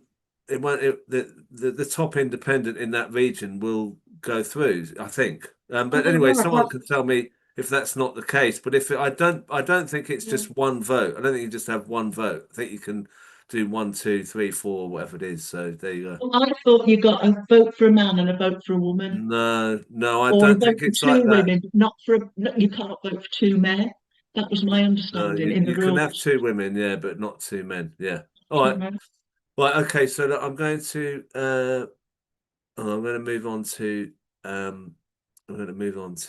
Kika, who I've tried to. I think she thinks I don't want her to speak on it. It's just I'm just keen for people not to argue, but then there's people arguing in the comments anyway, and I can't ever stop anyone from arguing. People like arguing. I'm not saying you like arguing, Kika. Don't worry. It's not. I'm not making any accusations. Are you taking the piss out of me or that Tash? Not at all. This is a moustache of solidarity, Crispin, I've got because rid of mine because someone told me it made them sick. So I thought I'd compensate because You're my taking the Maduro's piss he's not because no, because I stick to what I say. You said you'd keep your moustache till Maduro's been released. Has he been released? He has been. He has Yeah, been. okay. It's not known, but he has been. That's why All I right. shaved it off. Okay, anyway, Don't jokes make assumptions aside. that he hasn't been. He has been. Yeah, I Yeah. got it. It's like the membership were told about the election after I said it. I'm this kind of from the Zoom. I get all these things happen. Go on, carry Well, on. great. Or how about this? Great minds think alike. They actually aren't that evil as you think, and they actually thought the same thing as the masses of people. Anyway, I want to say thanks to Crispin because I remember back in end of July, the first show, and you started doing the coverage. And remember, I was always really positive. I still am. You said your first show was saying, "What about unity?" And I said, you know, should we let all the sectarian parties in? And I said, yeah, of course. The more the merrier. Yeah, we need to create a broad umbrella. And yeah, I was a little bit naive because I think, you know, since I said that, unfortunately, things have changed. They've kind of taken over most of the local groups with a kind of really authoritarian culture, and they sort of really hijacked and fragmented the party, in my view. So I think that was a big mistake that I was so pro letting in all the sectarian parties. But it's interesting, we've all been on a roller coaster. And I think I agree, back to just to stick to your question. It is really important that independents stand, because we need to have, you know, a really rigorous debate. Like, part of this process is that we get all the things out on the table, you know, honestly, and we have the discussion about what the CEC priorities are. You know, it's ridiculous if we're just passively voting for those people or those people. So this debate's really important. So, like you, I've also, on the Your Party Exchange, I've also given a platform to independents, and we've had some really good hustings on the Your Party Exchange, which is a national network. And I invited you, and you can still join the one on Tuesday, actually, because it's not really fair for you, because you keep hosting. But when are you going to get to No, I know. I be tried. I did one last night. I wasn't feeling Yeah. very good, and I tried. I didn't have a speech in any. It was Well, you terrible. can on Tuesday if you want. It's a really nice. We have great hot debates. So we had one yesterday on what does maximum member democracy actually mean, and what was so cool is that all the different people from the different perspectives, when we put together a sort of a cooking pot of what is maximum member democracy, we all came to the same things, and it's all about, you know, one member, one vote, transparency. It's about you know, accessibility for everybody, and it means single parents or people who don't even want to put their hand up all the time, like me. You know, the people who would rather, you know, they need another way to have their say. Every single member's got to be included in the local groups, and that means having these sort of flat structures locally. So we had a great debate about maximum member democracy, and so I think it's a bit unfair when the left slate sort of make out they're more in favour of it, when actually they're more supportive of those really quite sort of authoritarian, old school, you know, parties. They sort of support them and they're working together with them. And the cultures are really, you know, they've imposed it in lots of local groups. I agree with you on that. Some of the people on that left slate, so I mean, I don't know if it's called it left slate, grassroots left slate. Some of them are in very top-down organisations that will no platform people. So I find it quite strange that they're talking about this kind of listening, being pluralistic, and part of me kind of thinks they're just saying that to get people's support. And if That's why, yeah, if they got in there, then they wouldn't be like that. So yeah, and bit that's the dictatorial. problem. But I think that's the problem I'm struggling with in a lot of ways is we've been hoodwinked by Starmer and all these people before. Are we really going to be hoodwinked again? Do I feel that I want to be manipulated by another politician? I'm on red alert for anyone who's trying to get me to fall into their little trap. And that includes Polanski to me. I mean, Zach Polanski has been given so much airtime. I am so suspicious about his background, the way he's changed from Lib Dem to Green. Yeah. And now he's really kind of like calling out socialist stuff. Is he really, or is he just saying it? You know, so I'm on red alert for that. And I'm on red alert for also in this election, people saying they believe in something, but is it because they think they'll get a vote? And I'm really sick of politicians of any level saying they're going to do something for a vote, and it almost makes me not want to stand because I don't even believe that I might be doing the same thing. I might just be saying, "Yeah, vote for me. I'm a good guy. I'm going to do whatever you want me to do." And then when I get in there, I won't do it. And you know, I'm really kind of frustrated with politics in that sense. that people you can't trust. Yeah. So I've talked Well, too much there. yeah. Let's hope that power doesn't corrupt. And anyway, next Tuesday we're going to have another really hot topic debate, and maybe you can take part because I need 2 people from each slate, and we should have 4 independents, right, to make it balanced. And the hot topic is going to be: do you want your party to be a mass electable party, or do you want it to be a small kind of network of more sectarian cults or parties? Which vision is better, and how are we going to achieve a mass inclusive party? Because I think that's our historic decision now, isn't it? Which candidates are going to ensure it's a mass party? Maybe everyone who wanted it to be a sectarian network has already joined, and there isn't really any upside. But I'm There's just no thinking upside. other people might want to speak, but I am actually, there's another part of this that's kind of you touched on there, is I don't want to be in a 25% of the vote party, because that would be really frustrating. I don't want to be aiming for 100 MPs who will then. I just don't. I want to be aiming for a government that will change society. There's no glory in having a few MPs. It's not. Yeah. It's just not enough. And also, the electoral system is such that you either only get 20 or you break through to a massive, because it's not PR. The first past Yeah. the post, you have to get a massive percentage if you're going to get anywhere.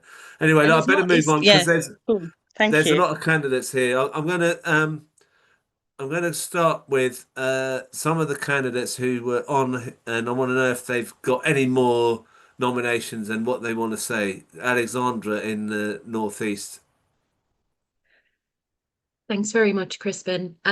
So last look, I'd managed to grab another vote, so I'm at 68 now. So 7 left to go. Right. Very exciting. I just wanted to also pick up on that last question from Mike, and I just want to take the opportunity to say thank you, Mike, for everything that you've done. You've been really visible throughout this on behalf of Defend Our Juries and our right to protest. So I wanted to say solidarity and thank you for the great question. From a personal standpoint, I can see the multifaceted sides of whether or not having a slate is entirely ethical within a socialist party. Personally, I don't have issues with slates. I've been through a lot of different election periods through student union activities, Labour Party, and then the NEU as a union member. I can see the validity of having a slate. And I'd like to say that there are some really good comrades of mine across the board on both sides of the slates. I've been lucky to have really good communication with the Northeast candidates from both slates. They've all been very supportive, and I'm grateful for that. The only thing that is the difficult part with the slate is that obviously they do have that access to Jeremy and Zara's personal email lists.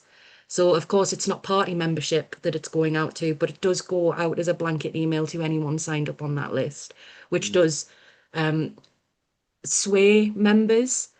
I've seen it pop up in quite a lot of the online communities, whether that's Facebook or WhatsApp, where people assume that the slate candidates are the only candidates that can possibly lead the party because they are on that slate with an MP, and that's just surely it's not the case. Our party, it's got to be grassroots led, member led, and yes, there are brilliant grassroots members in the slates, but we can't discount our independent candidates. A huge thing I've tried to do throughout my campaign is ensure that people are reading all of the statements. We've got 19 candidates in the Northeast, possibly 18 now. We had one drop out. And to ensure that this is going to be the best possible election and the best possible start for our party, we need to look at everybody. We need to see whether or not we align with what they're saying, whether we believe that they're going to be the representative that accurately delivers what the membership wants. For me personally, I wanted to be an independent candidate rather than on a slate. because I wanted to make sure people resonated with me and could trust me as a representative for their voice, rather than have a figurehead. But yes, that's my 2 cents on the matter. Thank you very much, Crispin. All right, thank you, Alex. Right, I was going to say right. Right, Scott. Scott is in the east of England. He was looking to get 13, and now how many is it now? I'm on 75 now, Crispin. I've made You're what? Thank you very much, everyone. Thank you, Crispin, for having me on. It's made a big difference. Yeah, feeling very blessed, very grateful. That is the story of the night, that one. That is the story of the night. Scott is on the ballot. Right, okay. This is people power right here. This is what the party is all about. Excellent. Can you come on the show on Sunday? Because I think it's incredible you've got through like that, and it'd be good to start promoting candidates on. Do you want to come on Sunday? I would absolutely love to. Thank you so much. Yeah. And I like what you said about the Palestine movement as well, because it's true. How many people are involved in the movement, and if we got all those people to engage in this party, it would terrify the establishment and the Zionists. Yeah, I was in the encampment here in Cambridge, and a lot of my comrades from the encampment have just no interest in the party. They just don't believe in it. To them, it just looks like a big mess. So that's why it's important to get people who are really conscious of the problems into the leadership, so we can actually fix it and make it viable, make it attractive, make it enjoyable, make it powerful, and empower everyone to make the change that we need in this country. So thanks everyone for contributing to that. Oh, well done, well done. Thank you for coming on. Who else have we got here? Rob. Oh, Sue, I'll come to you after Sue. Sorry, I clicked Rob Rob, how are you doing? I'm okay, and I was really interested by some of the questions that have just been asked regarding the slates and what we need to do to change the power system, and how we change the direction of this country. Regarding the slate, I think they are anti-democratic and they're taking power away from the members. And if we're supposed to be a democratic party, well, as setting up a democratic party, we need to all remind ourselves what democracy means. And it literally means people power. I'm a firm believer that every time we go to the vote, we are not participating in democracy. We are giving away our power. And that's what these elections are doing at the moment. Power is being given by members to whoever gets elected on the CEC. So in my opinion, whoever gets the honour and the privilege of being elected to the CEC, their duty should be to purely go to CEC, take detailed notes or record the meetings, bring them back to the regional branches, have discussions, try and work with the branches to find consensus mechanisms, be creative. And then whatever decisions are made by the majority of the branch, they need to be brought back to CEC and implemented by that person. I think it's the only way that we're going to change democracy. I think we should be changing all of the systems for creating policies. I've introduced a proposal that I'll put in the chat, and I'll send out to all the branches that have signed up today. And the idea is about creating sort of member-led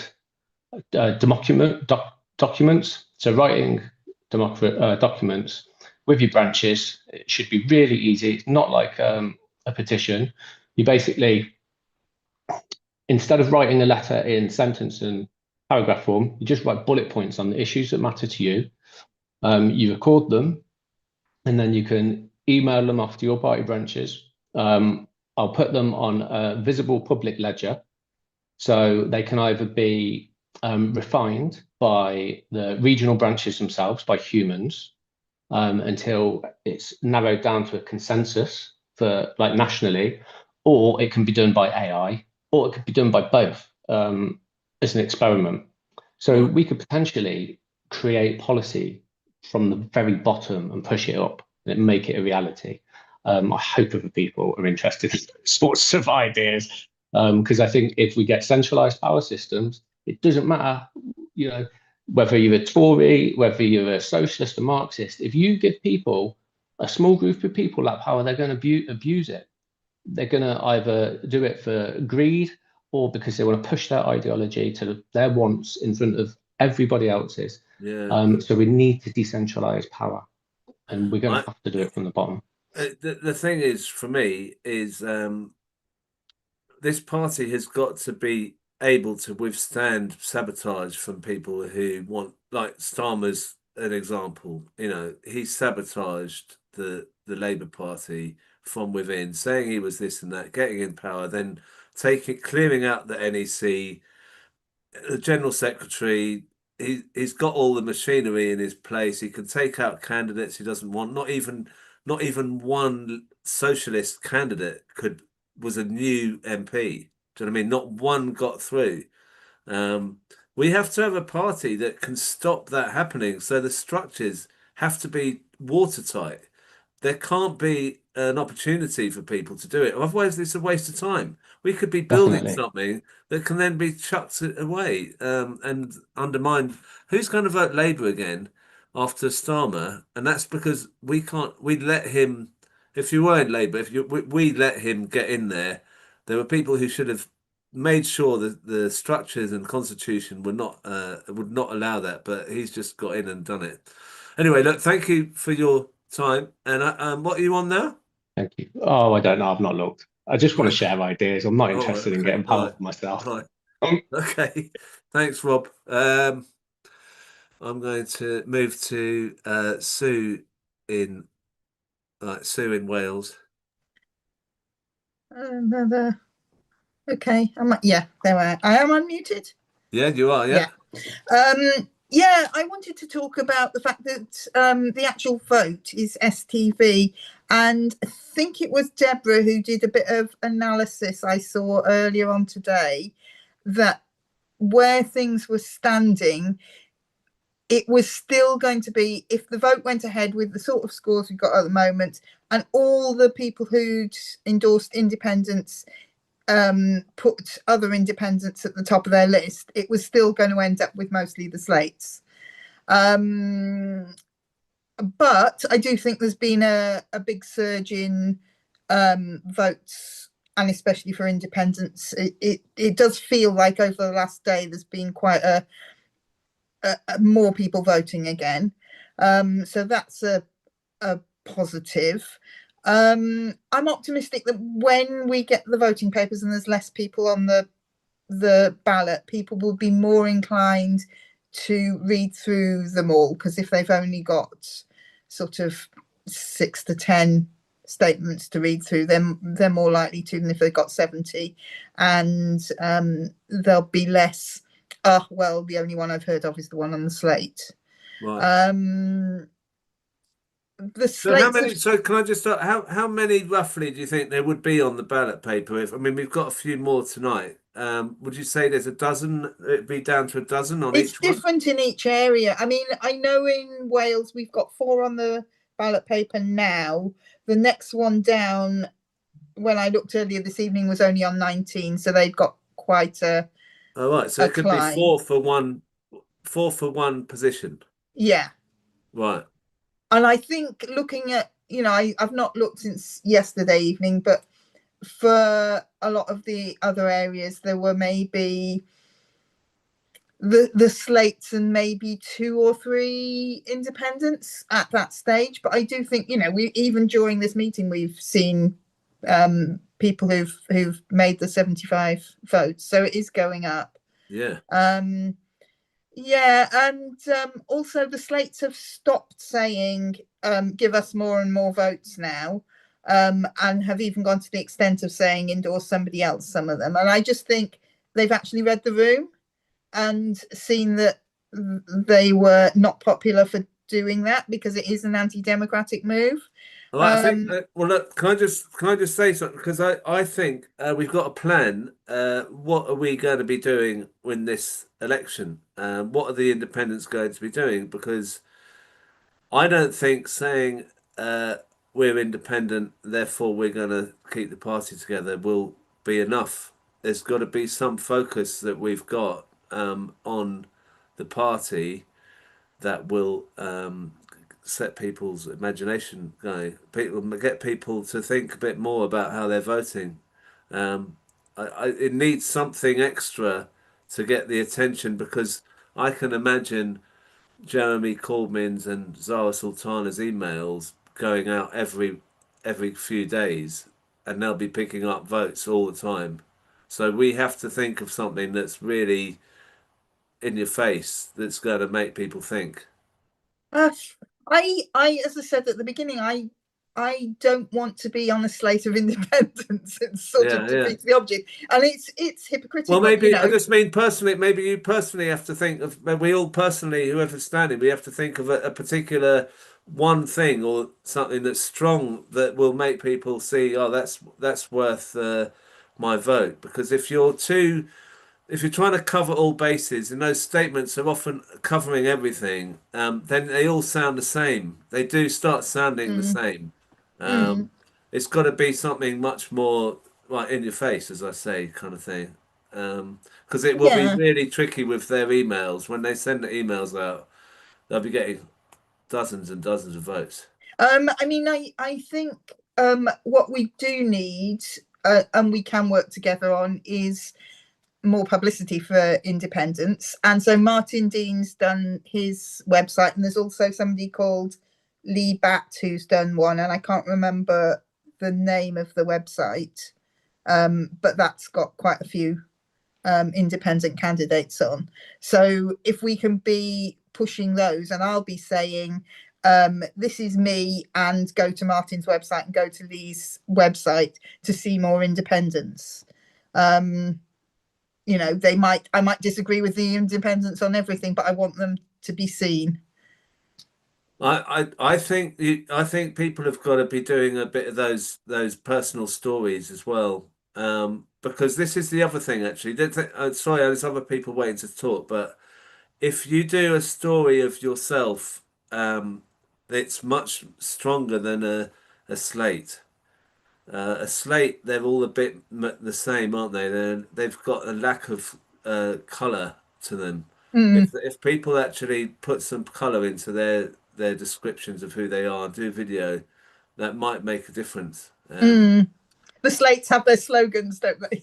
Yeah, the slogans are going to become tedious, and I think there might be, like I was thinking, if I had to say for someone on this Zoom, Scott, who just got through, talking about Palestine would be a massive issue for people to rally behind. I don't think the slates have got the guts to call on Palestine as an issue. They're trying to play all things. They're trying to be too sort of PR. Whereas Scott, I think that's a strong point that he made, that we can mobilize the Palestine movement. I mean, that's his own issue. That's his own message, if you like. But I think something similar to that for each candidate will, make people think a bit about, oh, maybe this guy or that woman, whatever. All right, so look, thank you for that. Sorry, I talked again too much, but I'm getting into this now. Who's a candidate? And then we'll come to Jenny. Kim, have you worked out what happened? Are you on the ballot paper? Are you on the list? I mean, so I've had people both on the YouTube chat and in the messages on here saying that I am on there, and then I have no idea, honestly, but at the moment on my end, it's still saying I've got 32 signatures. I was just gonna ask if I can push my Instagram, where I'm posting all of my activism and about me standing in the CEC, and also if anyone's got any queries regarding this whole am I on the ballot paper, the email that I've set up for this elections as well. right, yeah. Where do you want to do that? I can say it on here. I can put it in the Zoom chat, and You can I put can it in the put it YouTube in as the well. YouTube as well. Yeah, I got it up Yeah. on my MacBook. Do Funnily enough. all you like. Yeah, yeah. Do Okay. all of that. Yeah. So All right. for people that need it for like hearing rather than seeing, so my Instagram is Kimberly Ann, which is KIMBERLEY, and is ANN_98 as in the number. My email that I have set up is kimtaylor for YP@gmail.com. And what I'll also do as well is link my CEC statement and see if that solves any issues. But otherwise, there is my Instagram, there is my email. If any issues, I will try my absolute best. And one last thing, because I know we're running over, I have queer Muslim friends, and I'm not Muslim myself, I'm a Buddhist, but I just want to say that I stand in solidarity with queer Muslims, because not only do they have the uphill battle of Islamophobia, they also have the uphill battle of transphobia, homophobia, and stuff like that. So for anyone that is watching on YouTube or listening right now or watches later on, if you haven't endorsed me, and I can't believe I'm doing this, but by any means necessary, if you stand with queer Muslims and you want to make sure that queer Muslims are heard, please do endorse me. And if you're not part of your party already, it's join. It's just like £1.50 a month. It's brilliant. I end up having that because I'm unable to work. So yeah, Okay. I feel like All I'm right. rambling, but I'm going to Yeah, put all that you've had a good information go out there. You've had a good Yeah. go. All right. Thank you. Thank you, Kim. I've just seen a message someone sent me that they are totally independent and recruited all their nominators to join the party. And I think that we're talking about over 20 or over 30 there. Can you imagine how many that your party should be grateful for all this hard work of recruiting? Joe, and then Dawn. Joe, how are things? Yeah, things are good, Crispin. I was on 58. I'm now on 63. So I've picked up over the 60 mark. So it's not, you're getting more than one an hour. Yeah. So and thanks Helen Bowers for taking on my role of campaign manager here. Although she said she wouldn't be so kind in the next round, of course. Yeah. So I feel like I really liked what you said, Crispin, about the independents needing to have something to really stand for, to make them stand out from the slate. So I think that's really important. And I was so pleased to see Scott get over the mark. I think you're right. Palestine could be it. I'm not suggesting a Palestine slate as such, but if the independents who are embedded in the Palestine movement can make that a big push. That's my background. If anyone's on the fence in the Southwest and not sure, my background, I've been out in the Middle East for a long time. I've lived and worked in the West Bank. I helped set up a project in Nablus, 20 years ago, called Project Hope. I've worked in villages in the West Bank, and I've been in that ever since. So, like Scott, I think that's our key to getting young people in the party and getting the positive focus going again. And the last thing, I was just thinking, whoever gets through to the next round, there will at that point be a lot more media interest, and what's happening in these hustings and what we're saying will be picked up much further afield.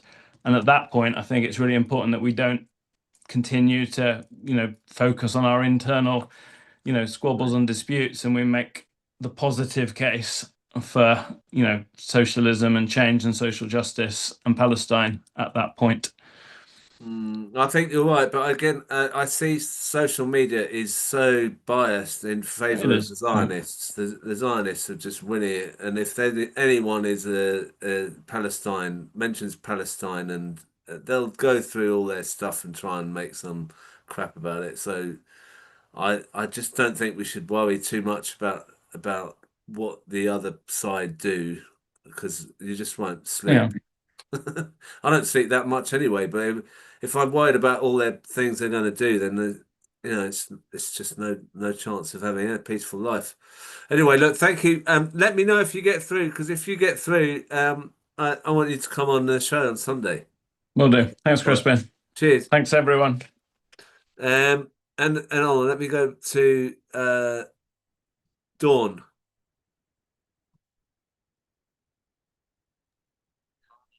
Can you hear me now? Yeah.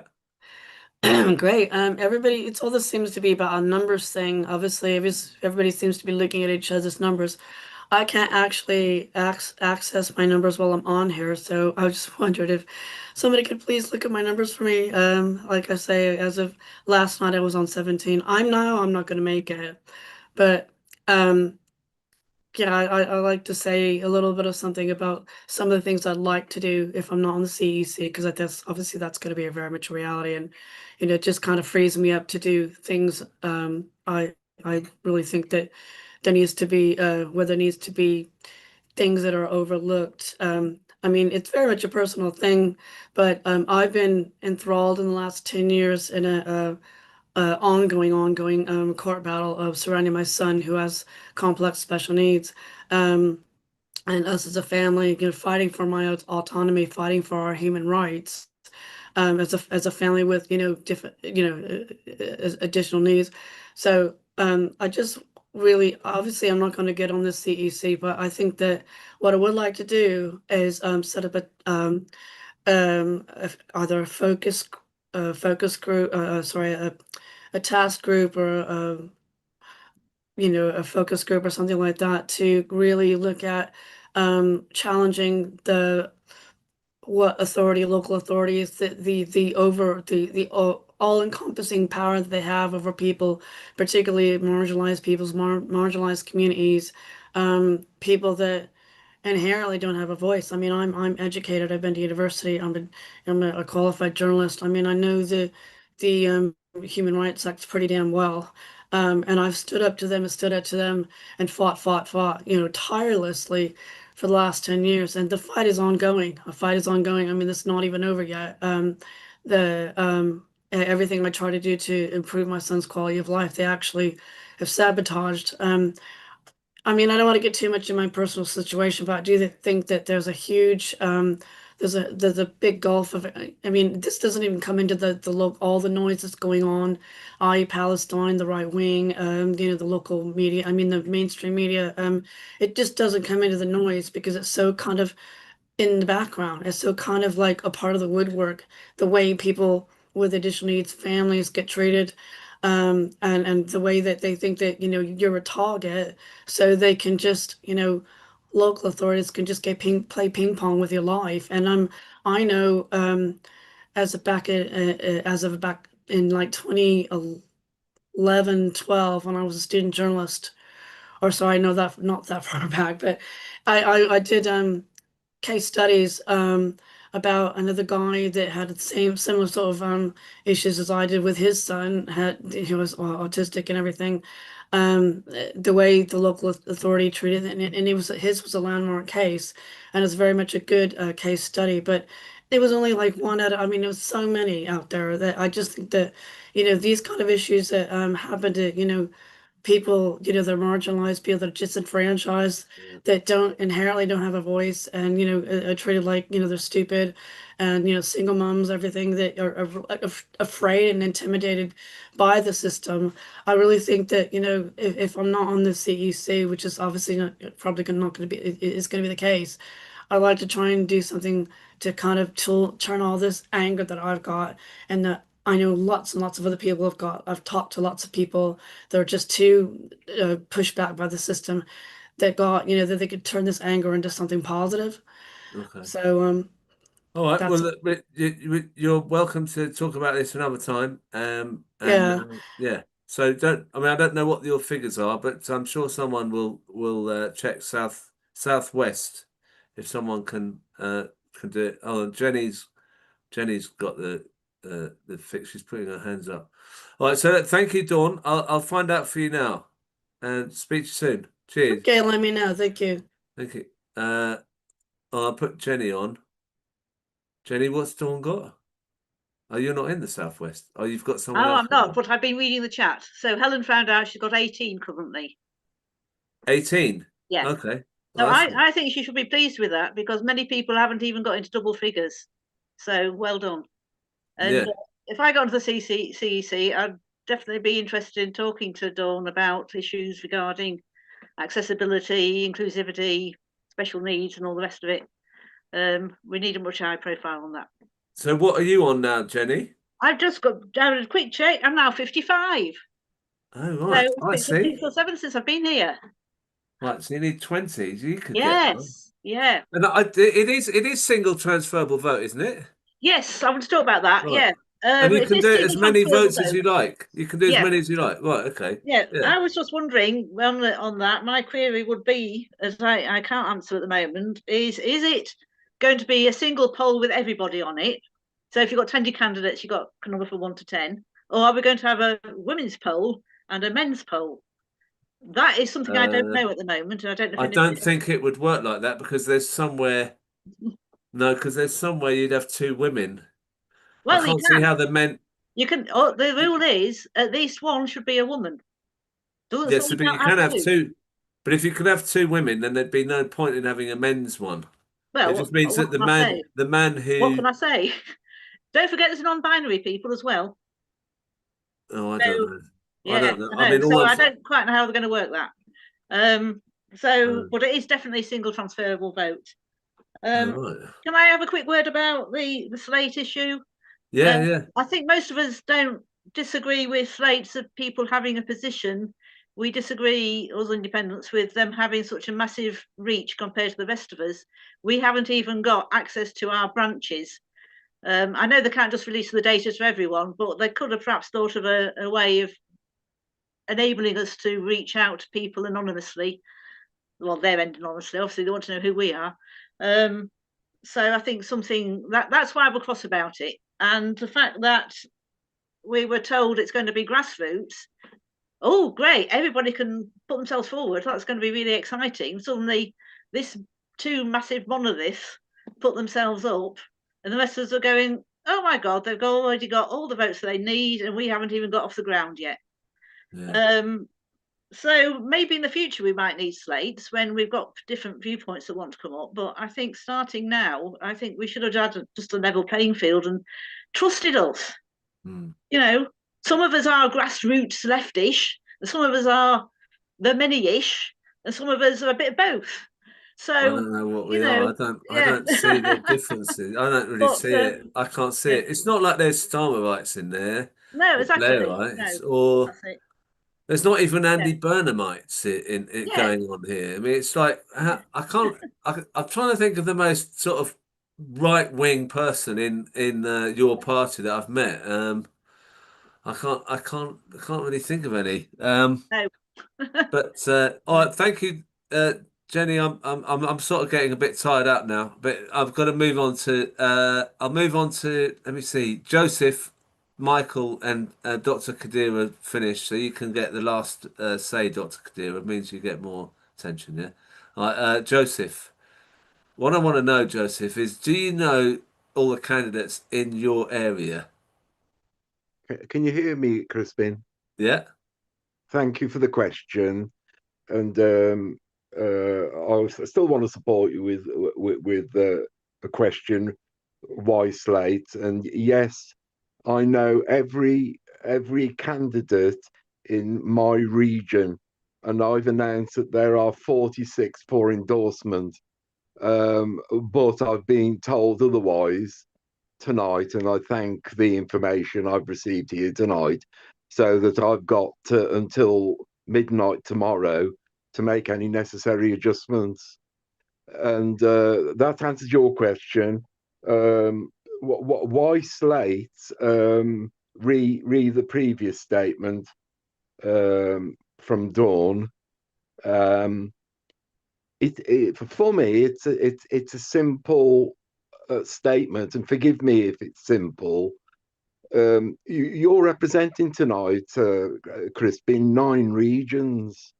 At the end of the day, 9 regions is the CEC. And if you look in each region, there are 4 members in each region that represent slates.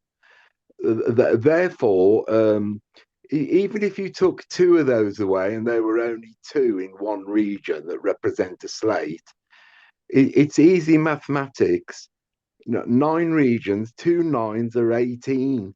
There's going to be 18 positions for people to use on the 18-seat committee, and it's just that you've got a choice of one slate or the other. It just happens to be that there are actually 4 for endorsement in each region. So in theory, what you could end up having, if the influence is great enough, is half a slate on the one side, which would be 9 seats, and half a slate on the other side, which would be another 9 seats. Add the 2 9s together, you end up with 18. So what that is an explanation why slates, and the reason why this program is advertised with the show is that you're showing everyone there is actually an alternative. So that's my explanation on why slates. Thank you. Right. Okay. Yeah. All right. Michael, and then Dr. Kadira, and then I'm going to bed. Michael. Good for you, Crispin. I think we'd all like to do that. So I'm absolutely sure we're going to get some independence on. I've been, since I'm standing for the many, but ever since I got enough, I've been promoting Zarina, who's just got through today, Scott, who I'm absolutely delighted got through, Jodie Bartlett and June as the ones most likely to get up, and keeping my fingers crossed, because I think we're going to get a very exciting time now, because there will be much more real debate happening. And I think that's going to be a really useful way to help highlight some of the things that are really important and get us. I'm sure that debate will actually get us closer together, even though we'll be looking at different sides to it. So I'm very excited about that. But this is my one thing that I keep saying, that there are about 600 candidates. Whatever happens in terms of how many get endorsed, get through to the ballot, most of those candidates are not going on the CEC, and yet there's enormous experience, knowledge, passion among all of these candidates. And we need to find a way immediately that the CEC is formed of starting to find ways to bring all of that experience into helping to get your party onto the right footing. And I'm really interested to talk to anybody, any of the candidates, about how we can do that. Whether or not I get onto the CEC, it's something I'm passionate about, to see how we can facilitate lots of opportunities for these fantastic people that I love hearing in all the hustings to get a chance to really make a difference to your party. So I'm here. This is not something for me to lead. It's just for anyone who's interested in that. Let's get together and do some good thinking about this, so that we can look to beyond the elections and make sure that all these great candidates have a chance to make a real difference to your party in the future. Thank you. Thanks. Okay. Thank you. All right, you're the only person on a slate that's spoken, so there you go. Good of you to come on. Not intimidated. You came on. I like that. Dr. Kadira. Yeah. This is your moment. How many have you got now? I've got 61 now. All right, hold on. Wait, you were on 55. Yeah. What? You got 6 more? I got 6 more. Right. Okay. So you need 14, and Yeah. you've got 26 hours, 25 and a half hours. Yeah. To get well, 16.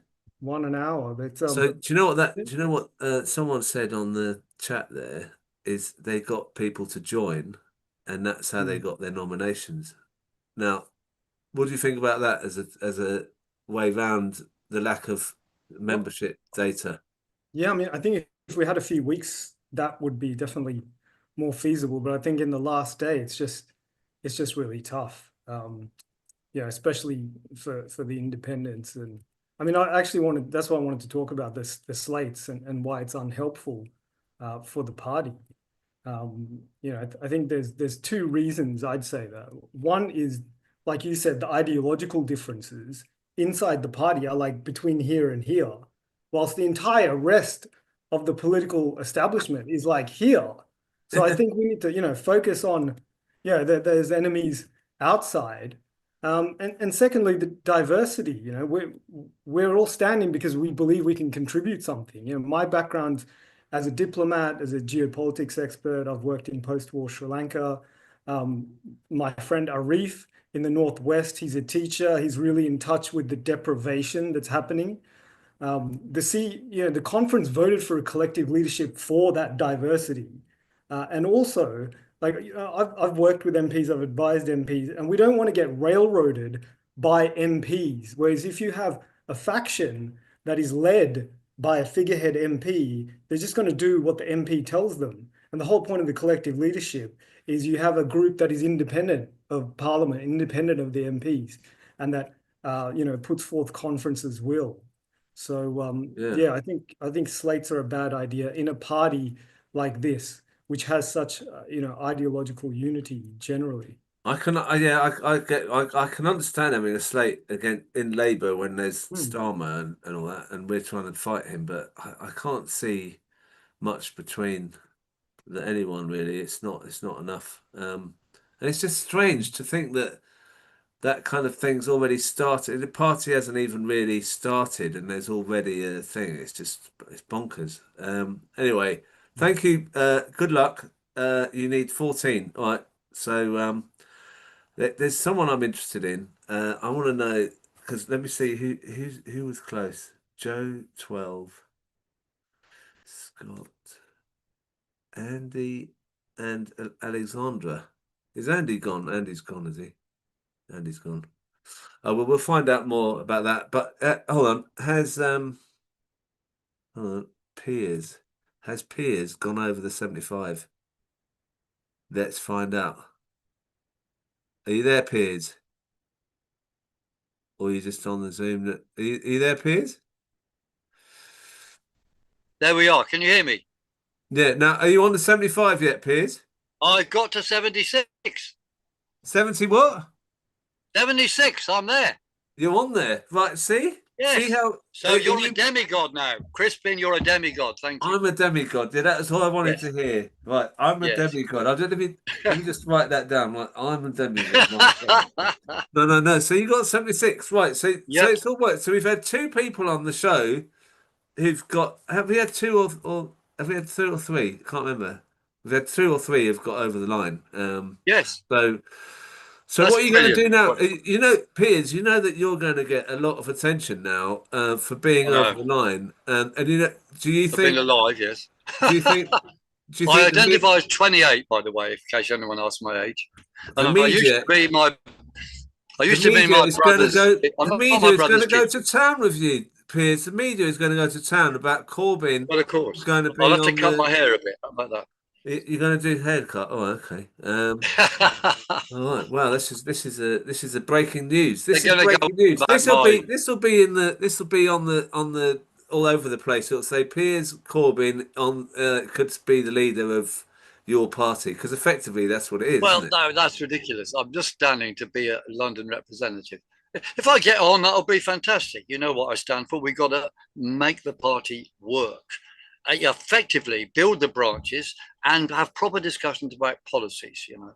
And the key thing is increasing living standards. And one of the first things to do on that is nationalise the utilities, because they're ripping us all off. There's plenty of other stuff to do. You're already in the election Frank, you're already going for it. You've got your policy. This is going to be fascinating. The next, Well, people come on X. I'm Yeah. X_Corbyn. You can find out stuff there, and of course go online to see my statement anyway. All right, all right.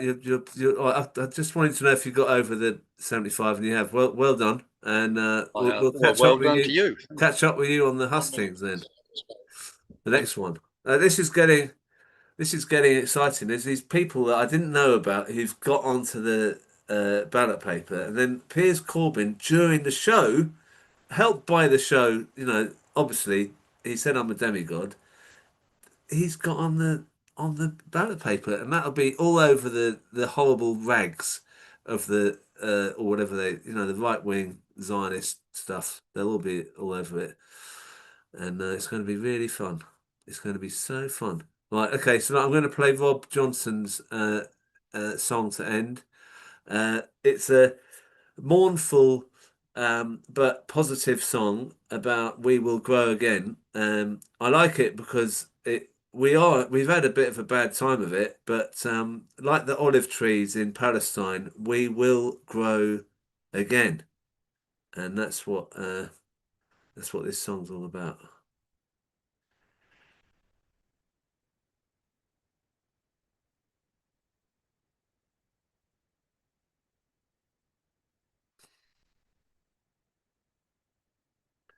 Here we go.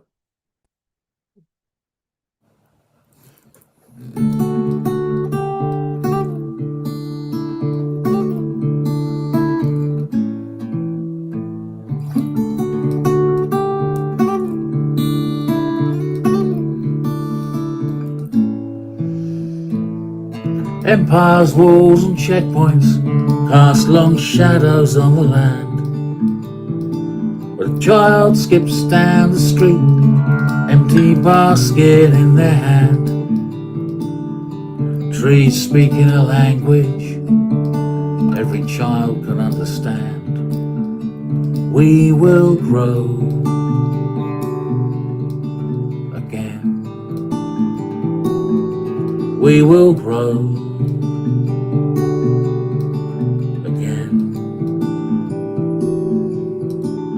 outside Gilboa prison and the cramped streets of Jenin, rooted deep as centuries, uprising free as spring.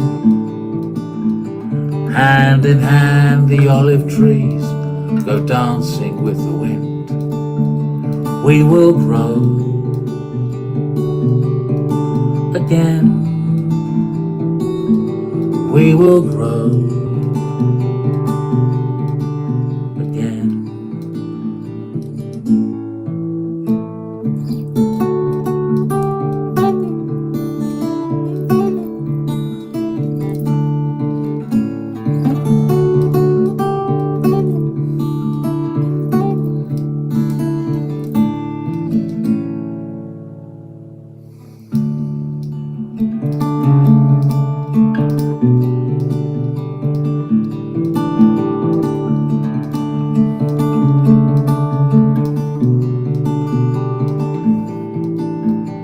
Olives fill the branches, branches fill the hands, hands fill the basket, and the olive trees the land.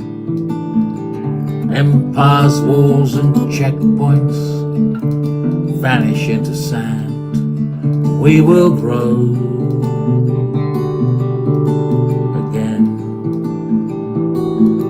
We will grow.